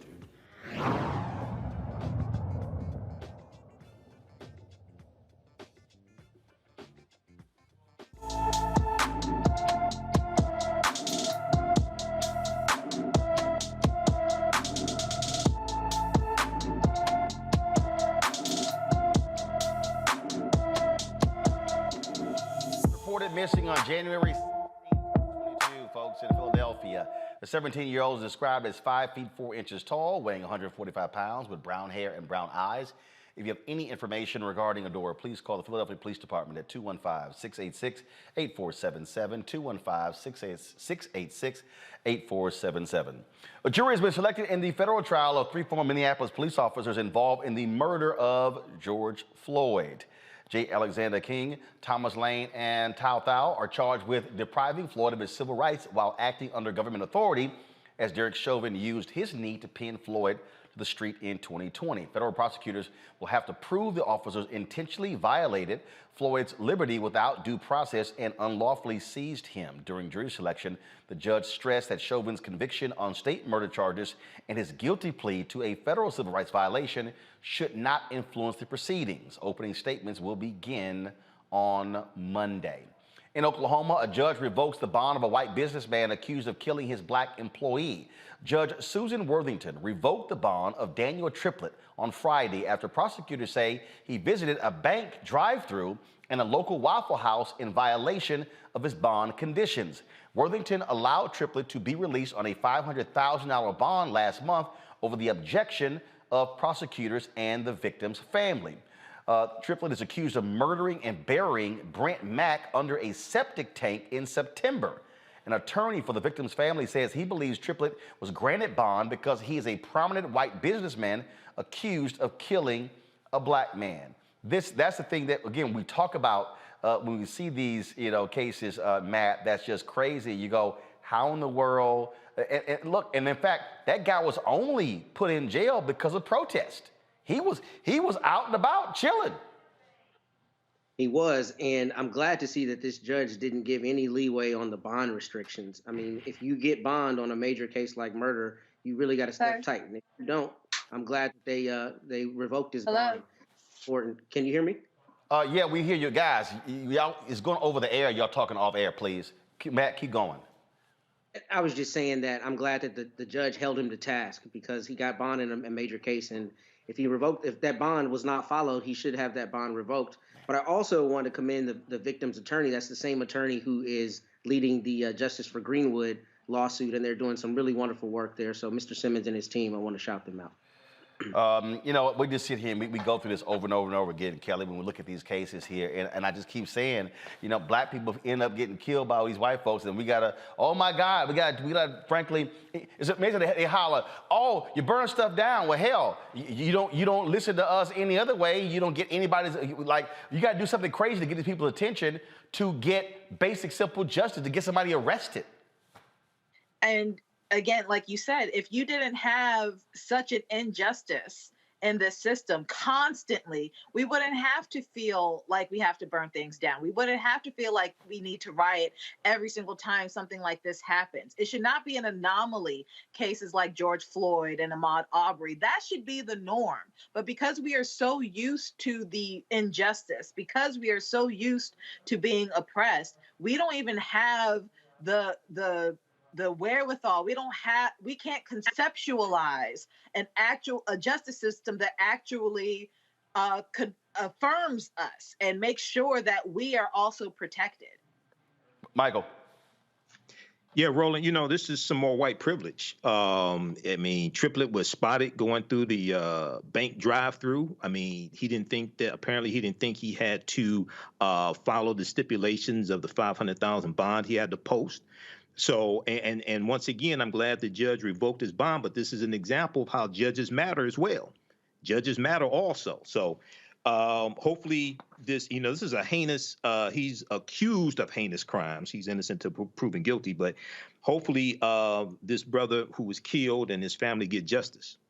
Absolutely. All right, folks, we'll go to Illinois, where homeowners can finally get racist language removed from their property deeds. A new law went into effect on January 1st, allowing homeowners with discriminatory language in their deeds to file a restrictive covenant modification for $10 with the state's attorney. The state's attorney will then have 30 days to review the claim, approve the modification to the deed. The request, of course, also can be denied. In the 1948 Shelley versus Kramer case, the U.S. Supreme Court found restrictive covenants in property deeds that prohibited property sale to people of color violated the 14th Amendment. Again, what it means to be black in America. All right, y'all. Several black Mississippi lawmakers, remember we were talking about critical race theory? And how they walked out when a vote was taken. So watch this video. Okay. Roll call has been requested. 6 or more to stand. I'm sorry, final passage. My apologies. Final passage roll will be taken. Mr. Clerk, please call the roll. Barnett, Barrett, Blackman, Blackwell, Blunt, Boyd, Branning, Bryan, Butler, up to 36, Butler to 38, Carter, Kaufman, Chazanall, Chisholm, DeBar, Delano, England, Fillingane, Frazier. Mississippi, of course, the Republicans have a bill that so-called bans critical race theory in the schools. All 14 black Democratic state senators withheld their votes when they walked out. However, the bill still passed 32-2, with 2 white Democratic senators voting against the bill. Look, this is the thing that has to happen. Now, y'all, check this out. It gets better. Senator Michael McClendon introduced the bill because he wanted to ensure no child is taught they are superior or inferior to another. But when asked by Senator Derek Simmons if critical race theory was being taught, well, you know what happened. Do we teach science in our schools? Yes, sir. Should we teach science in our schools accurately? Absolutely. What about race and racism? Should we teach race and racism in our schools accurately? I believe we're doing that, and this bill is not changing the way anything about our past. Okay. All this bill says that no child shall be told that they're superior or inferior to another. That's all this bill does. Okay. So all the history in the state of Mississippi, all the way up to the changing of the state flag, all of that still can be taught in our schools with the passage of this bill? Yes, sir. And how we got to the point that we got to in 2020 when we changed the flag, we can also teach the true history about that in our schools, if this bill becomes law. That is my intent, yes, sir. Okay. All this bill does is no child is superior or inferior to another, and we should not teach that someone is. Okay. The horrific thing that happened to Mamie Teal's son, can we teach that in our schools with the passage of this bill? Absolutely. I watched the movie last night, as a matter of fact. Okay. And the fact of how civil rights workers came to this state from all over the country to help African Americans to enjoy the full rights of citizenship, we can still teach that in our schools if this bill becomes law. This bill says no child should be told that they are superior to any other, regardless of their sex or race or religion or ethnicity. It's very simple. And Senator, I will end like I started. Have you identified one teacher, one school district, anywhere in the state of Mississippi where this is happening? I have not personally, no, sir. Thank you, Senator. Thank you, Mr. President. I just get a kick out of these silly-ass bills. We just want to make sure that no child is taught that they are superior or inferior to another child. No, we know exactly what they're trying to do, Michael. They're trying to galvanize their base for 2022 because they're not pushing any bills that benefit these white people that keep putting them in office. If you look here at the article, now the bill is titled critical race theory, but the text of the bill does not mention critical race theory at all. If you ask any of those Republicans in Mississippi what critical race theory is, they can't tell you. Okay, and then it says the bill says that any sex, race, ethnicity, you cannot teach that any sex, race, or ethnicity is inherently superior or inferior, or that individuals should be adversely treated on the basis of their sex, race, or ethnicity. Now, what teacher is teaching that the child, a particular child, is inferior, or a particular child is superior, something like this? This is a solution looking for a problem. This stuff doesn't exist. Okay, so so once again, this is going to be, see, these efforts are funded by dark money. Okay, these efforts are funded by right-wing think tanks, things like this, and they're using this as well as the voter suppression bills to galvanize their base to come out and win 2022 and 2024. We got to fight against this. I just get a big kick out of how these people play the game, Kelly. So you put critical race theory in the title, but you don't mention it in the bill. We know what the hell you're doing. Mm-hmm.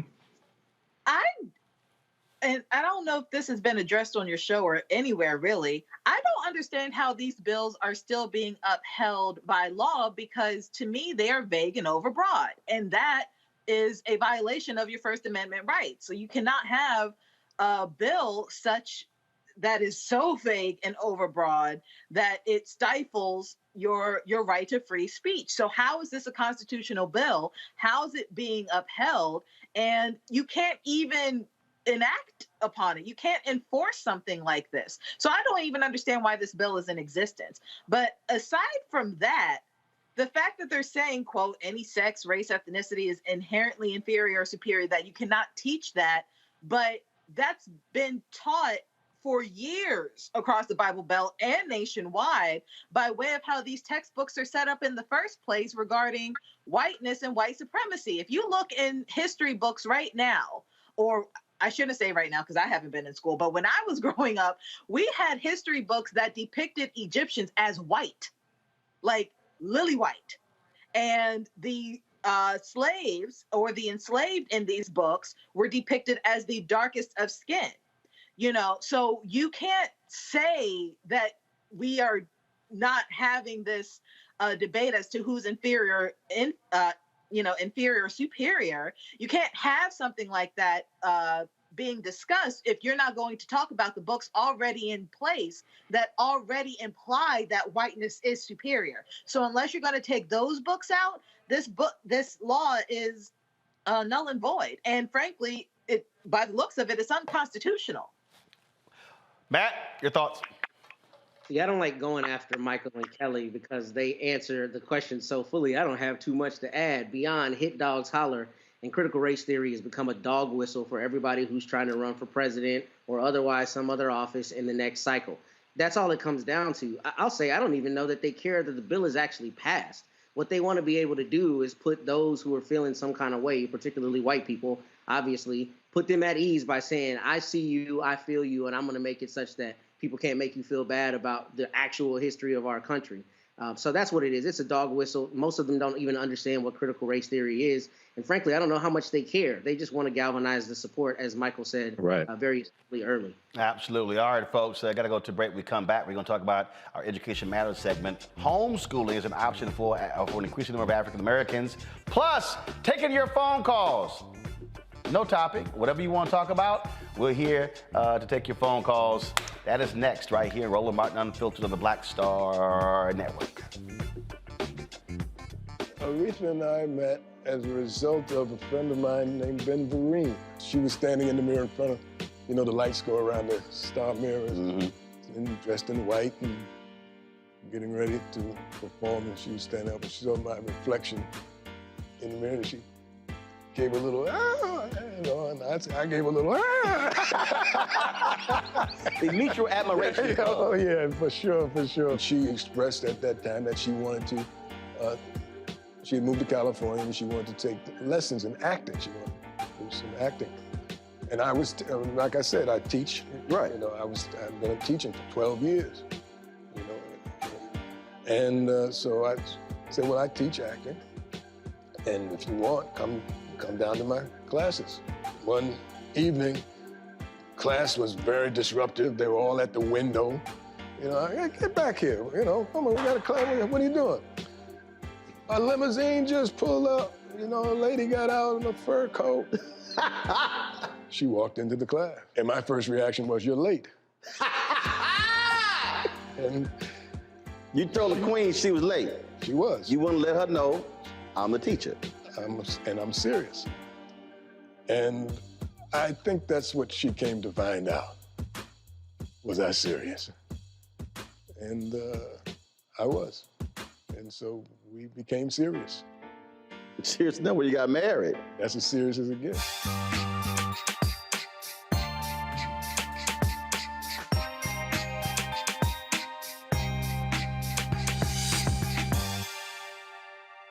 I'm Chrisette Michelle. Hi, I'm Chaley Rose, and you're watching Roland Martin Unfiltered.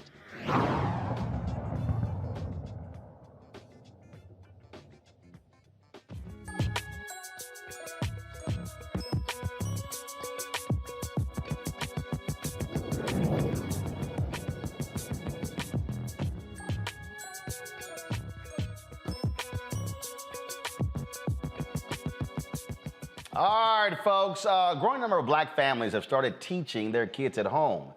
The COVID pandemic and the growing concern of racism in schools are a couple of reasons for the dramatic increase. The Census Bureau's Household Pulse survey found in April of 2020, 3% of black households homeschool their children. By October 2020, it was up to 16%. Those numbers may not be completely accurate, the Bureau noted, because a lot of children were learning at home in 2020 due to COVID. So part way through the survey period, the homeschooling question was expanded to clarify that homeschoolers did not include children enrolled in public or private school. Even so, the numbers signal a significant increase. Jennifer Duckworth and Yolanda Chandler, co-founders of Black Homeschoolers of Birmingham, join me right now. How y'all doing? So, Hey, doing well. How are you? Doing great. So why did y'all, first of all, when did you start make the decision to homeschool your children? Why did you start this organization?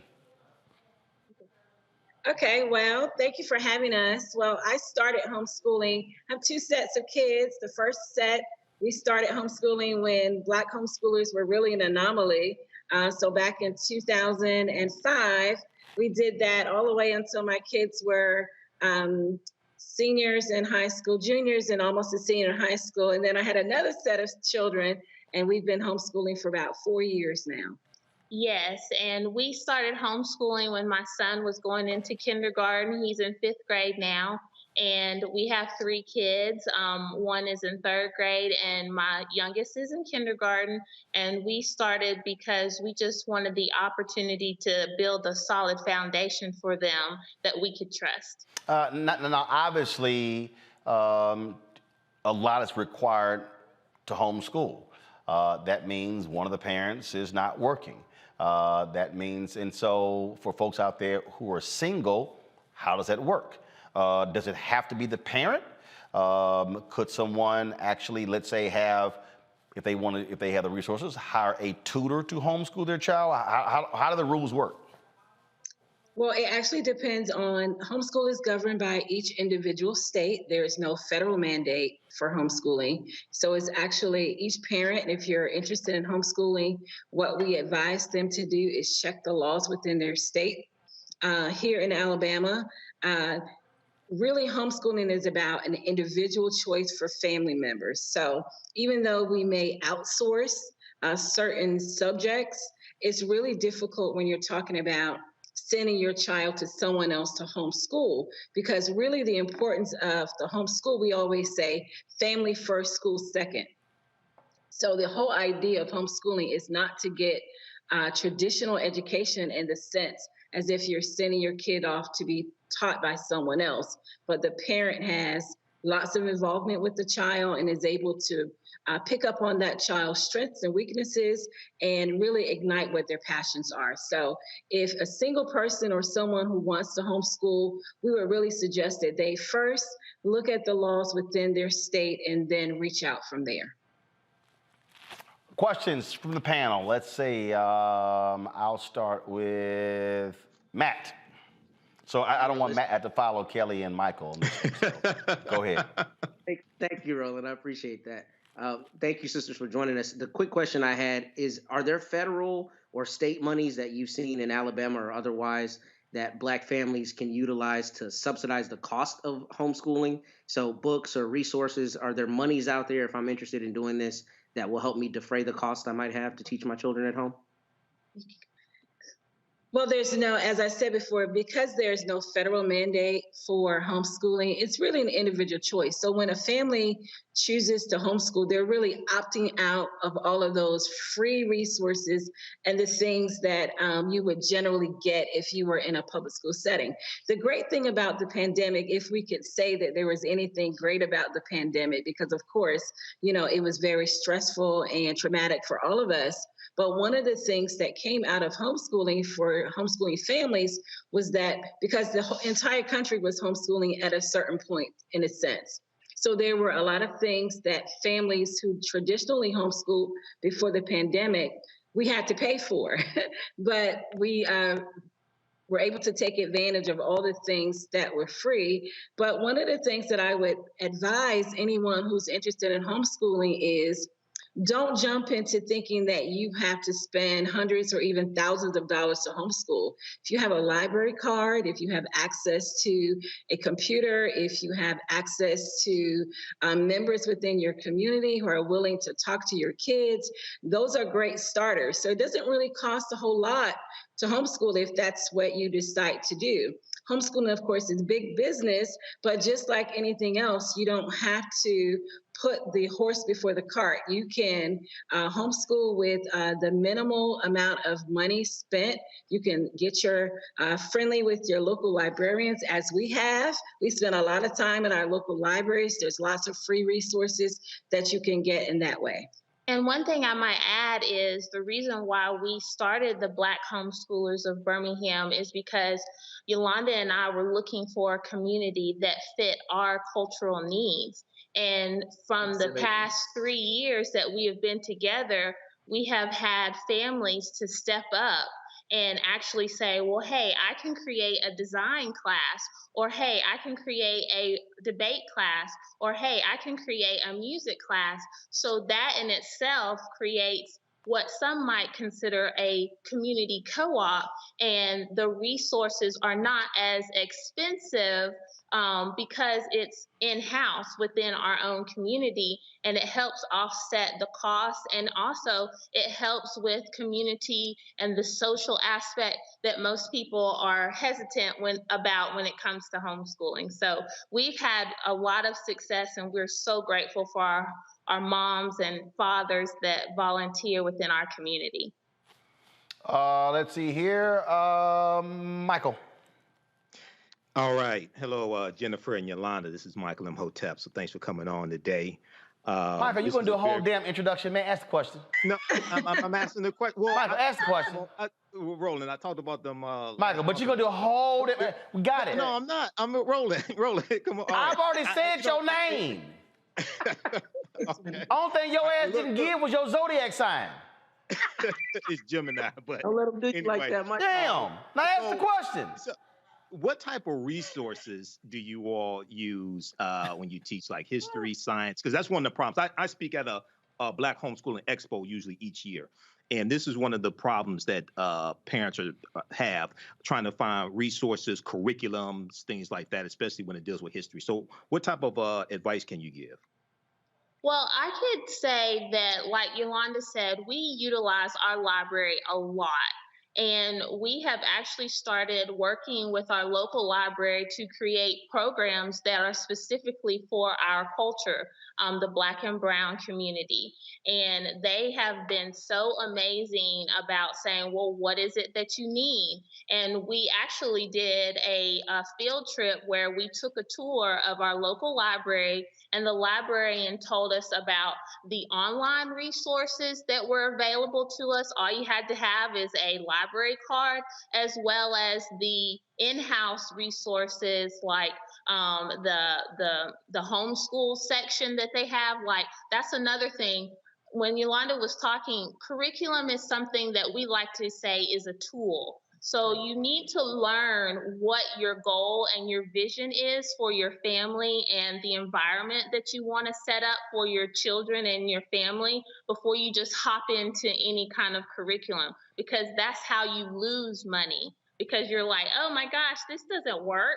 Oh my goodness, I don't like this. I don't even want to teach it. And so therefore you've wasted like 6 weeks of your study time when you could have gone to the library, or you could have gone to your local Barnes and Nobles, picked out a book, saw if it worked for your family. And if it didn't, you could say, oh, well, that was a library book, so we can return it. And it was not as much in our pocket, because like Yolanda said, we do have to fund that. And if we have those resources, then that helps a lot with the learning process.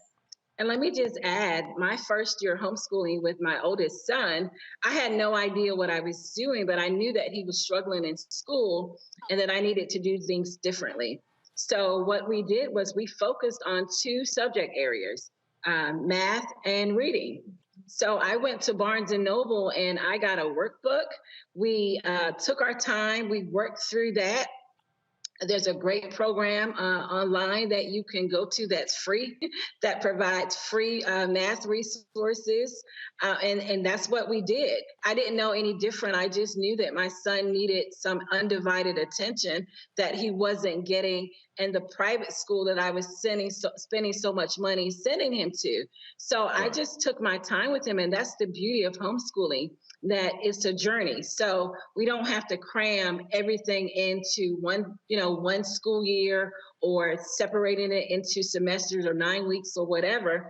It's really a journey. So if my child really needs extra help with math, then I can take my time and I can do that, and I can zero in on the areas that he needs, and not just going through an entire workbook or an entire textbook because someone else says that this is what my child is supposed to be learning at this stage. And I might add just real quick that that's the beauty of our homeschool community, where I have a Yolanda in my life. I have several other moms who are older in the homeschool journey, and they can say, girl, please do not even waste your time. Right. And then they might also say, we had a lot that we learned from this particular particular book or workbook or system, and it helps a lot just for us to kind of go on that journey, and we're not alone.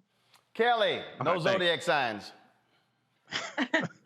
No zodiac signs. But I will say, my experience with homeschooling is a little attenuated in that I have family members who have been homeschooled, and it works. It just plain as day, it works. But I do have questions regarding exactly how it works and honestly, it's different for everyone. But can you expound upon how to incorporate, if you incorporate standardized testing into your curriculum for your kids, and in the homeschooling co-op that you have? How important is that? And I ask because of the pathway to colleges and things like that. How does that work for those who have been homeschooled? Also, I am aware of some online resources like K12.com. How do you incorporate that into your curriculum with your kids, if you do it at all? Well, K12.com is actually public school, an online public school. It's not really what we consider homeschooling. Yeah. So the whole idea of homeschooling is that hold on one second. So K-12 is actually an online charter school. So in various states, so that's not considered homeschooling. We actually did that for my nieces. They're a publicly traded company as well. Homeschool is individualized households, not tied to a network like they are. That's nationwide. Go ahead. Right. So the idea of standardized testing, it really does not come into play until perhaps when you're getting into the high school level. I have a senior in college right now and a junior, and they were both successful being able to get accepted to multiple schools, and actually the schools were trying to recruit them. And that's the thing that we really want people to understand, is that getting into college is not something that homeschoolers have difficulty doing. In fact, colleges seek out homeschoolers because they've stepped away from a traditional learning, and they are independent learners. They think critically, they are problem solvers, they have experience with speaking with their peers and older adults, whereas, and most of them go into college already knowing what path that they want to do. So when we think about having to do standardized testing, we don't teach to a test or anything like that. We teach our children holistically. We try to ignite their passions early so they'll know exactly what kind of school, if that's their career path, or whether they want to pursue entrepreneurship or vocational training or anything like that. But a lot of times, as I said before, the colleges are really looking for homeschoolers because homeschoolers generally outperform their public school counterparts. So in my personal experience, my daughter and my son had no problem with taking the ACT or the SAT or doing a writing sample. In fact, my daughter was admitted without test scores for the school that she's attending in Birmingham. She's at one of the top liberal arts colleges here in Birmingham. She was admitted without test scores. We did a portfolio of all the things that she had done throughout her high school experience. We did some writing samples, and they were very excited to have her on campus. And I might also add, like, one of the programs that we have in our community is the Neighbor Foundation's Kids Debate Club. And that's from ages 2nd grade all the way up to high school. And every month we have a debate. And it's fun stuff like cookies versus cupcakes, or we just recently did kettle corn versus popcorn. But what we have seen from that program is it allows the students to practice their persuasive writing. It allows the students to also talk with people from the community, because the judges are actually upstanding people from the community, like judges and CEOs of different corporations coming in to judge their debate. And then the students have an opportunity to try to persuade them. Well, we've taken students that are completely shy to being profound speakers, public speakers, and that's part of the homeschooling curriculum and the way that we teach, because we see that there's something that our child is interested in, and we go off of that and we help them to develop those dreams and goals that they may have in a way that's fitting to their needs. All right, folks. I appreciate it. Jennifer, Yolanda, thank you so very much. Co-founders of the Black Homeschoolers of Birmingham. Thanks a lot. Thank you. All right, folks, now it's time to go to the phone lines. Remember what I said, those of you who are members of our Bring the Funk fan club, you can call in, share your thoughts, any of the subjects we talked about today. You can certainly weigh in. Let's go to Tina Banks from Ohio. Hey, Tina. Hi, this is Tina Bain from Ohio. Thank you for having me. I watch your show all the time. I pay the bill like it's a water bill. Thank you. I appreciate it. What's on your mind? I wanted to tell you that we're going to have a great big voting activity this summer in Hamilton County to try to get Tim Ryan. And we have the congressional district. I'm in congressional district 1. And it might be where we can flip that seat from Steve Shabbat to Greg Lansman. He's going to be running in that district, hopefully when we get the redistricting back from the Supreme Court. So I was wanting to see if you wanted to come and see. We want to try to make a world record. Well, first of all, send us an email. We'll take a look at the dates. I text Tim Ryan all the time. I certainly have been watching the Ohio Senate race. I talked to Alicia Reese a lot as well. So certainly shoot me an email and we'll see what happens. All right. Well, I appreciate that. Thank you. I love the show. All right. Thank you so very much. I appreciate that. All right. Let's go to Alton Williams. Alton Williams, you are on Roland Martin Unfiltered on the Black Star Network. What's on your mind? Hey, what's going on, brother? Can you hear me okay? Yes, sir. We hear you just fine. Hey, man, I just wanted to say thank you, man, for what you're doing, man. I'm a big supporter of yours. I've been following your story. I've been following you since I've been in this DMV area. I'm over here in Virginia, Smith Mountain Lake, and I'm part of your Bring the Funk fan club every month. Like it's like the lady said, like it's a water bill. You know what I'm saying? I just wanna thank you for what you're doing. Keep up the good work, man. I'm a supporter, and I'm just behind you 100%, man. I'm just behind our people 100%. All right. And that's all I really wanted to say, man. Well, man, we appreciate your support. We thank all the folks who give to the Bring the Funk fan club. And so y'all made all of this possible. And so we certainly appreciate it. Thanks a bunch. And be sure to call back again, sir. Alton. Thanks a lot. Let's go. Brian Lang. Yep. Brian, how you doing? What's your question? What's your comment? Hello, can you hear me? Yes, sir. You're on. Hey, Roland, you know I love the show. You know I've been a supporter ever since you first started, so I'm very happy to have this opportunity just to ask for one request. How difficult would it be to include a fact-checking sheet or a sheet that allows us to review some of the information that you and your wonderful host give? For example, I think his name is Michael Imhoff. Michael Imhotep. I'm sorry. Yeah, he's a Gemini. Yes, he was just able to discuss about the how many people Trump had actually put on federal judges, not the Supreme Court, but Mm-hmm. federal judges. Right. Well, it would be great if I knew what source he actually quoted that from. Is it possible to get something like that at the end of the show, where we can look it up ourselves, and for anything that we're interested in finding more information on about it? Because I believe the sources that you give. I just sometimes would just like to know where Michael and other whole guests have provided that information from. Yeah, well, I mean, what happens, first of all, I appreciate your call. Thanks a bunch, Brian. I mean, so what happens a lot of times is that, when we are citing information, I mean, again, it's just rolling off the tongue as you're spitting it all out versus pointing specifically. The only issue with being able to have it at the end of the show is, I mean, literally that's hiring somebody to do just that. Because if you look at the amount of information that we cover in a 2-hour period, it's a whole lot that actually goes out. And so that's the only issue there. That's also why sometimes what we try to do is also, when we pull up information, show you where we got it from in terms of, and reference that. And so that's one of the things that we'll do. And so we'll try to keep that in mind. We appreciate it. Thanks a lot. Q sub 5 to the day I die. Okay, well, look, did anybody want to join that little youth group? Oh, here we go. Here we go. Somebody want to join that little youth group. All right, bro, I appreciate it. Thanks a lot. Take care of you, brother. All right, then. Thanks a bunch. Mark Peters. Hey, Mark, what's your comment?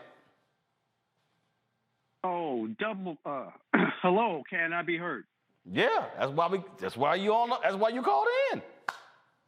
All right, double brother Roland Martin, first time, long time, support your show all the time. Appreciate it. Quick question for you. A couple of years ago, you announced a debate segment on Roland Martin Unfiltered. I'm wondering, are you going to keep that debate segment on the new format of Roland Martin Unfiltered, only on the Black Star Network? Well, okay, so let me explain. So I announced that because there were a lot of people always talking trash, saying how they want to go up against me. And so I put it out there and nobody emailed. I put the email out, put it on social. So everybody, so it's sort of like the folk talk trash. And then when you show up at their house, knock on the door, they like, I don't know who was using my computer. That wasn't me. And so they get real quiet. And so Don't do that. Say it again. Well, but I'm saying that's essentially what it is. And so, look, when I did talk radio, same thing. Folk want to sit here, man, I'm gonna come at you, and it's like, come on. But see, here's the thing that you got to understand, Mark, that people don't realize. It's sort of like you have these people. Matt knows what I'm talking about. You got these wannabe lawyers who got a whole lot to say, and then when they come up against an actual lawyer, and then you just like lightly smack that ass, then all of a sudden they get real quiet. Ooh. It's always like the dude in the gym who talks trash to the bruh who's a former NBA player, and they're like, "Oh man, you were a scrub. You were." Because again, the guy who is the best dude at the gym, he can't even touch the dudes who sat on the end of the bench in the NBA. That was a story I read a few months ago. That was it was a white guy. He played. I forgot his name, and I think he averaged like 3 or 4 points his career. And he was like, dudes challenge us all the time. He said, and so I'll play these guys, and it's always 15-2, 15-3. He said, because what they don't understand is there's another gear that kicks in with players. It's a competitive thing. So what happens with me, folk want to debate. This happened when I'm like, I may be at an event or something, and folk want to debate, and they roll up on you. Yes. And you talk to them, but then they want to get serious. And then all of a sudden, I'm just letting you know, and Matt, Michael, y'all let me know if y'all do this here. All of a sudden, when people cross that line, then that other gear kicks in, and then you start drilling that ass. Then it's like, yo, man, don't be treat me like you doing your show. I'm like, no, your ass wanted to debate. Now I'm about to show you what it's like. So I tell people, when you roll up on the pro, understand you a hack. Okay? You might be a good debater with your family, but you bring your ass in here with some grown professionals, you're gonna get treated like a grown professional, and that beat down is gonna be rough, and they can't handle it. So that's why none of them responded. So I am more than willing to debate the folks. But again, these are the amateurs who are out there, and if they want to sit here and come into the professional arena, as I say, hashtag bring your ass. Well, as you know, alphas are wont to disagree. Okay, well, that's fine. So, all right, what's the subject? You clearly want to debate. What's on your mind? Oh, me? Do I want to debate? Right. No. I mean, I was just asking about the segment. Oh, okay, all right. I was just checking. Understanding. Yeah, I was just checking. I'm just waiting for somebody to respond to the email. So if they respond, I'll have them on. I'll let you know. All right. Okay. All right, bro. I appreciate it, Mark. Thanks a lot. Okay. Peace. All right. That happens all the time, Matt. Cats want to sit here and like, oh, you want to come? Okay, come on. Bring your ass. Come on, let's go.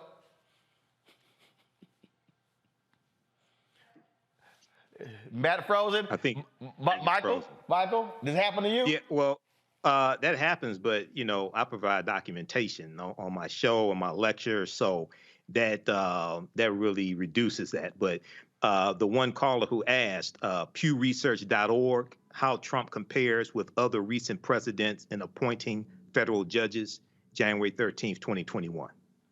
All right, then. And so let's see here. Let's go to, I'm going to go to, let's see here. Who we got here? Sheila Davis? Sheila?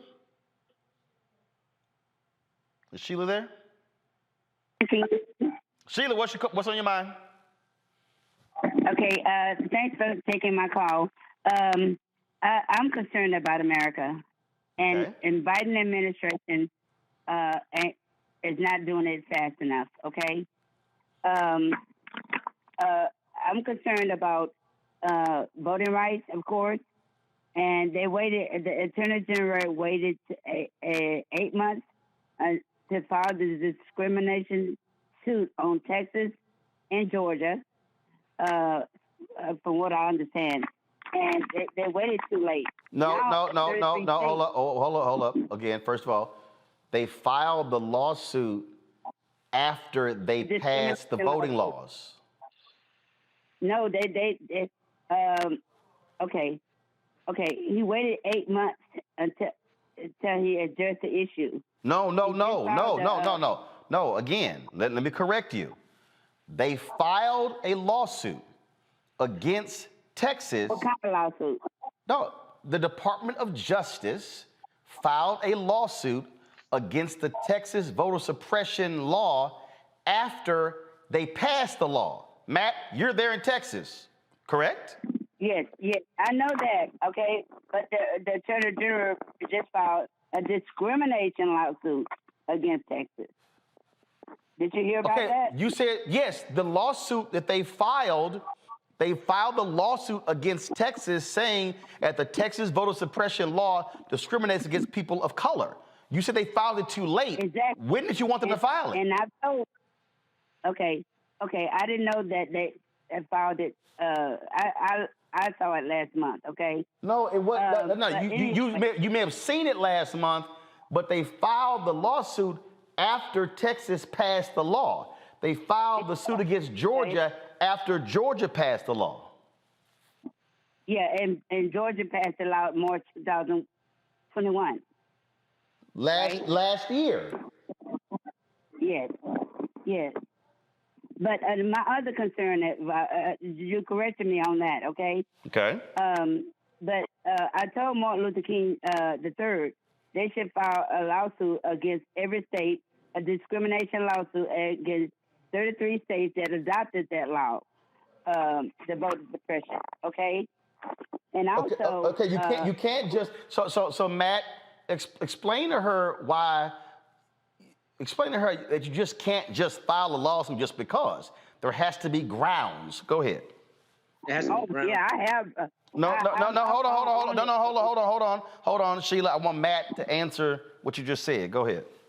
Well, there have to be grounds, and there has to be what's called standing. So you have to actually be injured by the law. You have to have an ability to recover something if you file a lawsuit in order to bring a lawsuit is basically how it works. Now, organizations can do that if their members are actually injured or if they are, there's certain elements, but that's essentially how it works. So you can't just say I'm angry about something and file a lawsuit because it'll get thrown out because you won't have standing. And that's basically how that works. Also, there has to be an injury first. So you can file an injunction to try to stop something from happening, but in order for you to file a lawsuit saying you're injured by an actual law, that law has to be passed, which is why the sequence is out how it has been, as Roland explained.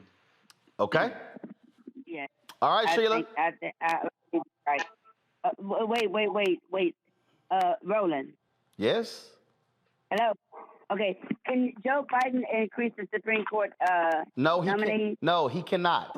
The only way you can expand this. Hold up, Sheila.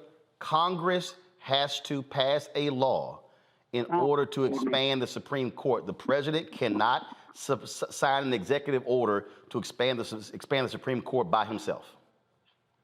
Okay. Okay, what about expelling them from the Senate? No, you can't. The president can't expel They still anybody. have to have. Sheila.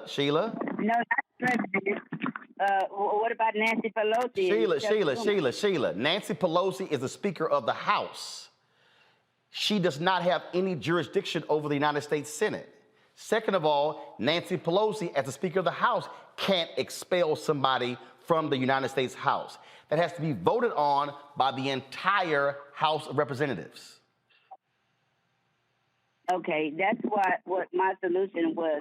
But that's not a solution because it can't happen. One person cannot, we do not have a dictatorship in America. One person cannot. No, I know there's a constitution, and it's in the Constitution about expelling. But No, Sheila. In the Constitution, it spells out how somebody can be expelled. It has to be a vote of the House or a vote of the Senate. That's how it has to happen. Okay? Sheila, okay. I appreciate it. Thanks a lot for calling. Let's go to let's go to Wanda. Wanda, you're on Roland Martin Unfiltered. Wanda. Hey, good evening, Roland, and thank you so much for taking my call. That last call is a perfect example of why I love Roland Martin Unfiltered, because you give us a civics lesson, and I so appreciate it. I just want to congratulate you on the success so far, and I'm really, really looking forward to the other shows, Dr. Carr's show, your wife's show. I'm really looking forward to that. And I just want to say thank you for taking my call here in Florida. The next time you're in Jacksonville, I want to be on that set and come and hang out with y'all if possible. All right. We'll try. I look forward to getting down to Jacksonville to cover the Demings-Rubio race this year. Awesome. Okay, I appreciate it. Thanks a lot. Good night. All right, thanks a lot. I'm going to take a couple more callers before I let folks go. Let me go to Nicole. Nicole, how you doing? Nicole, are you there? I think she's calling from the UK. All right, let me know what's going on there. Let's see here. Let's see here. Linda Williams from Sacramento, California. Hi, Roland. How you doing? Great. I'm here. What's your question? A couple of things. The first one is our president in his press conference a couple of days ago made a statement in saying that he is being treated in his first year worse than what Barack Obama was treated. But yet he forgets that the Affordable Care Act received, I believe, not one vote from the Senate or House. And that was the biggest legislation in his 8 years. So to me, he should have been fact-checked on that. Okay, hold on. But that's not, okay, he said how he's been treated. What is that? I mean, what is your complaint? My complaint is Obama was treated just as worse, if not worse. But, he should have been fact-checked, because if y'all seen his expression, he had an expression like, no, I'm getting treated worse. Okay, so but here's the question. How do you fact-check a feeling? I agree. You can't fact-check a feeling. But it's, So that's just his his perspective. So you can't fact check that. That's just what he thinks. Okay. I mean, Donald Trump said, I'm being treated worse than any president in the history except Lincoln, and Lincoln was killed. Oh, please. I don't know what's my breath talking about him. Number two, really quick, Roland. Go. Yeah, I agree. Go. No, you said number two. I have a real problem. Yeah, I have a real problem with a lot of our athletes and entertainers who want to come on board a month before every election and ask presidents, Congress people, what are they doing for Black America, blah, blah, blah, blah, blah. But where was they at up until 2 days ago vote? You heard from some, but none of them, the consciousness of them just befuddles me. So I'm just so disappointed in them when it comes to the voting rights. You know, they don't come along, like I said, until then. So I have a problem with that, and I wish that that a lot of them would say more before a month before an election. Actually, I don't. I want a lot of them. I want a lot of them to say less. I tell you. No, I do. Because Michael, we know there's a whole bunch of folk who are entertainers and athletes who have no idea what the hell they talking about. So I don't want them talking. Michael, go ahead. Well, you can just look at some of their comments about coronavirus and vaccines, and you can tell a lot of them don't know what they're talking about.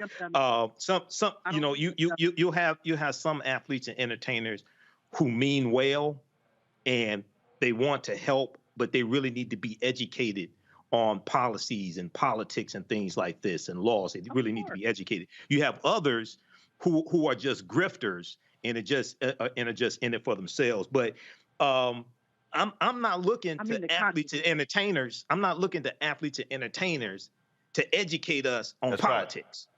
Okay, I think that's one of the mistakes that we make. Right. We shouldn't look to athletes and entertainers to educate us on politics. We need to look at lawyers, activists, politicians, historians, policy planners, urban planners, political scientists, things like this. I'm not looking to athletes and entertainers to educate us on politics. Because I'll tell you, Matt, to that particular point that Michael just made there, when I'm watching CNN, MSNBC, I always see them booking black entertainers and activists talking. I'll never see them talking to white entertainers and activists asking them policy questions on white America. Of course not. Of course not. And to Michael's point, I mean, we shouldn't look to them for that, but I do think we should leverage those platforms. It's a matter of requiring them to be better educated if they're going to speak out. But I don't think we can undermine the fact that they have much larger platforms than a lot of those activists and lawyers and other people. So it's a matter of marrying good information and solid information with the platform, and that's how you move the ball forward. Absolutely. Linda, thanks for your phone call. I appreciate it. Thanks a lot. Roland, can I say something? Real quick, you got 10 seconds. Oops, sorry about that, Linda. I gave you, Linda, you on for 4.5 minutes. You got to get it in. You got to get it in when you get it in. Real quick, Greg Allison. Greg, what's your comment? Thank you, Roland. Yes, sir, Roland. Thank you for having me on. Your Dr. Peter Hotez has revised his vaccine. His vaccine he made for. I'm sorry, sir. I'm all caught up here.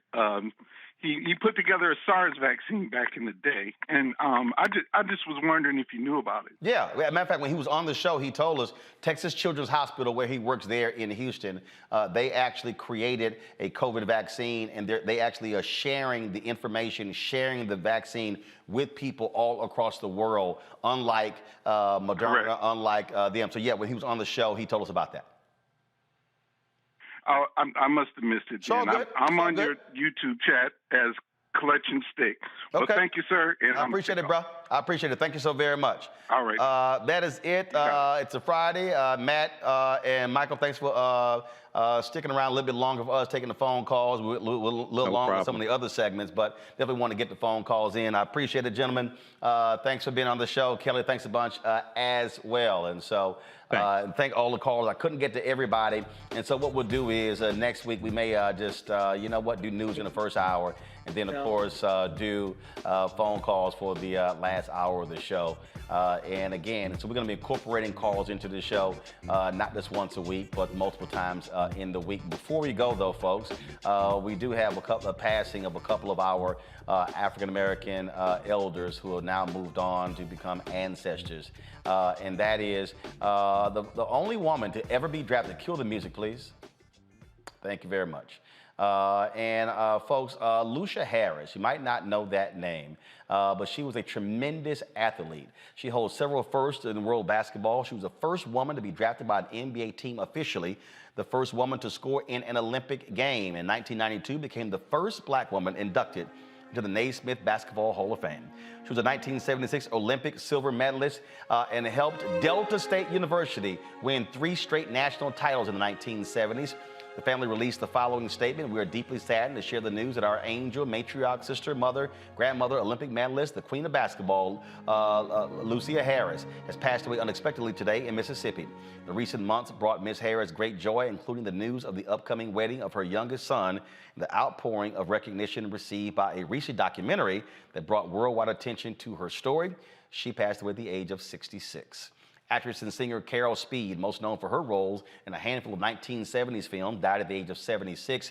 She passed away in Muskogee, Oklahoma. Her first job in show business was as backup singer for Bobby Gentry at Harris Club in Reno, Nevada. She had some TV acting success with guest roles on Julia, Sanford and Son, and a recurring role on Days of Our Lives before making a name for herself on the big screen. One of her most prominent roles was Lulu, the loyal prostitute girlfriend of Max Julian's pimp character in the 1973 movie The Max. She played the girlfriend of a club owner in 1974's release of Chuck Bell's Black Samson. She also was the deaf woman in the cult martial arts drama Dynamite Brothers, featuring Timothy Brown. Folks, Carol Speed, again, passed away at the age of 76. All right, folks, that is it for us. Glad you could join us on Roland Martin Unfiltered. Please don't forget, download the Black Star Network app. All the various platforms, Apple TV, Android TV, of course, Roku, Amazon Fire, Xbox, Samsung Smart TV, and of course, be sure to support our Bring the Funk fan club. If you want to call in, got to be a fan club member. And so, if you don't contribute, can't call in. So Cash App, $RM Unfiltered, PayPal is R Martin Unfiltered, Venmo is RM Unfiltered, Zelle is roland@rolandsmartin.com. All right, folks, that's it. I'll see you guys on Monday. Don't forget, go to the Black Star Network and check out my interview with Glenn Turman. Fascinating conversation we had. I'll see you on Monday. Holla!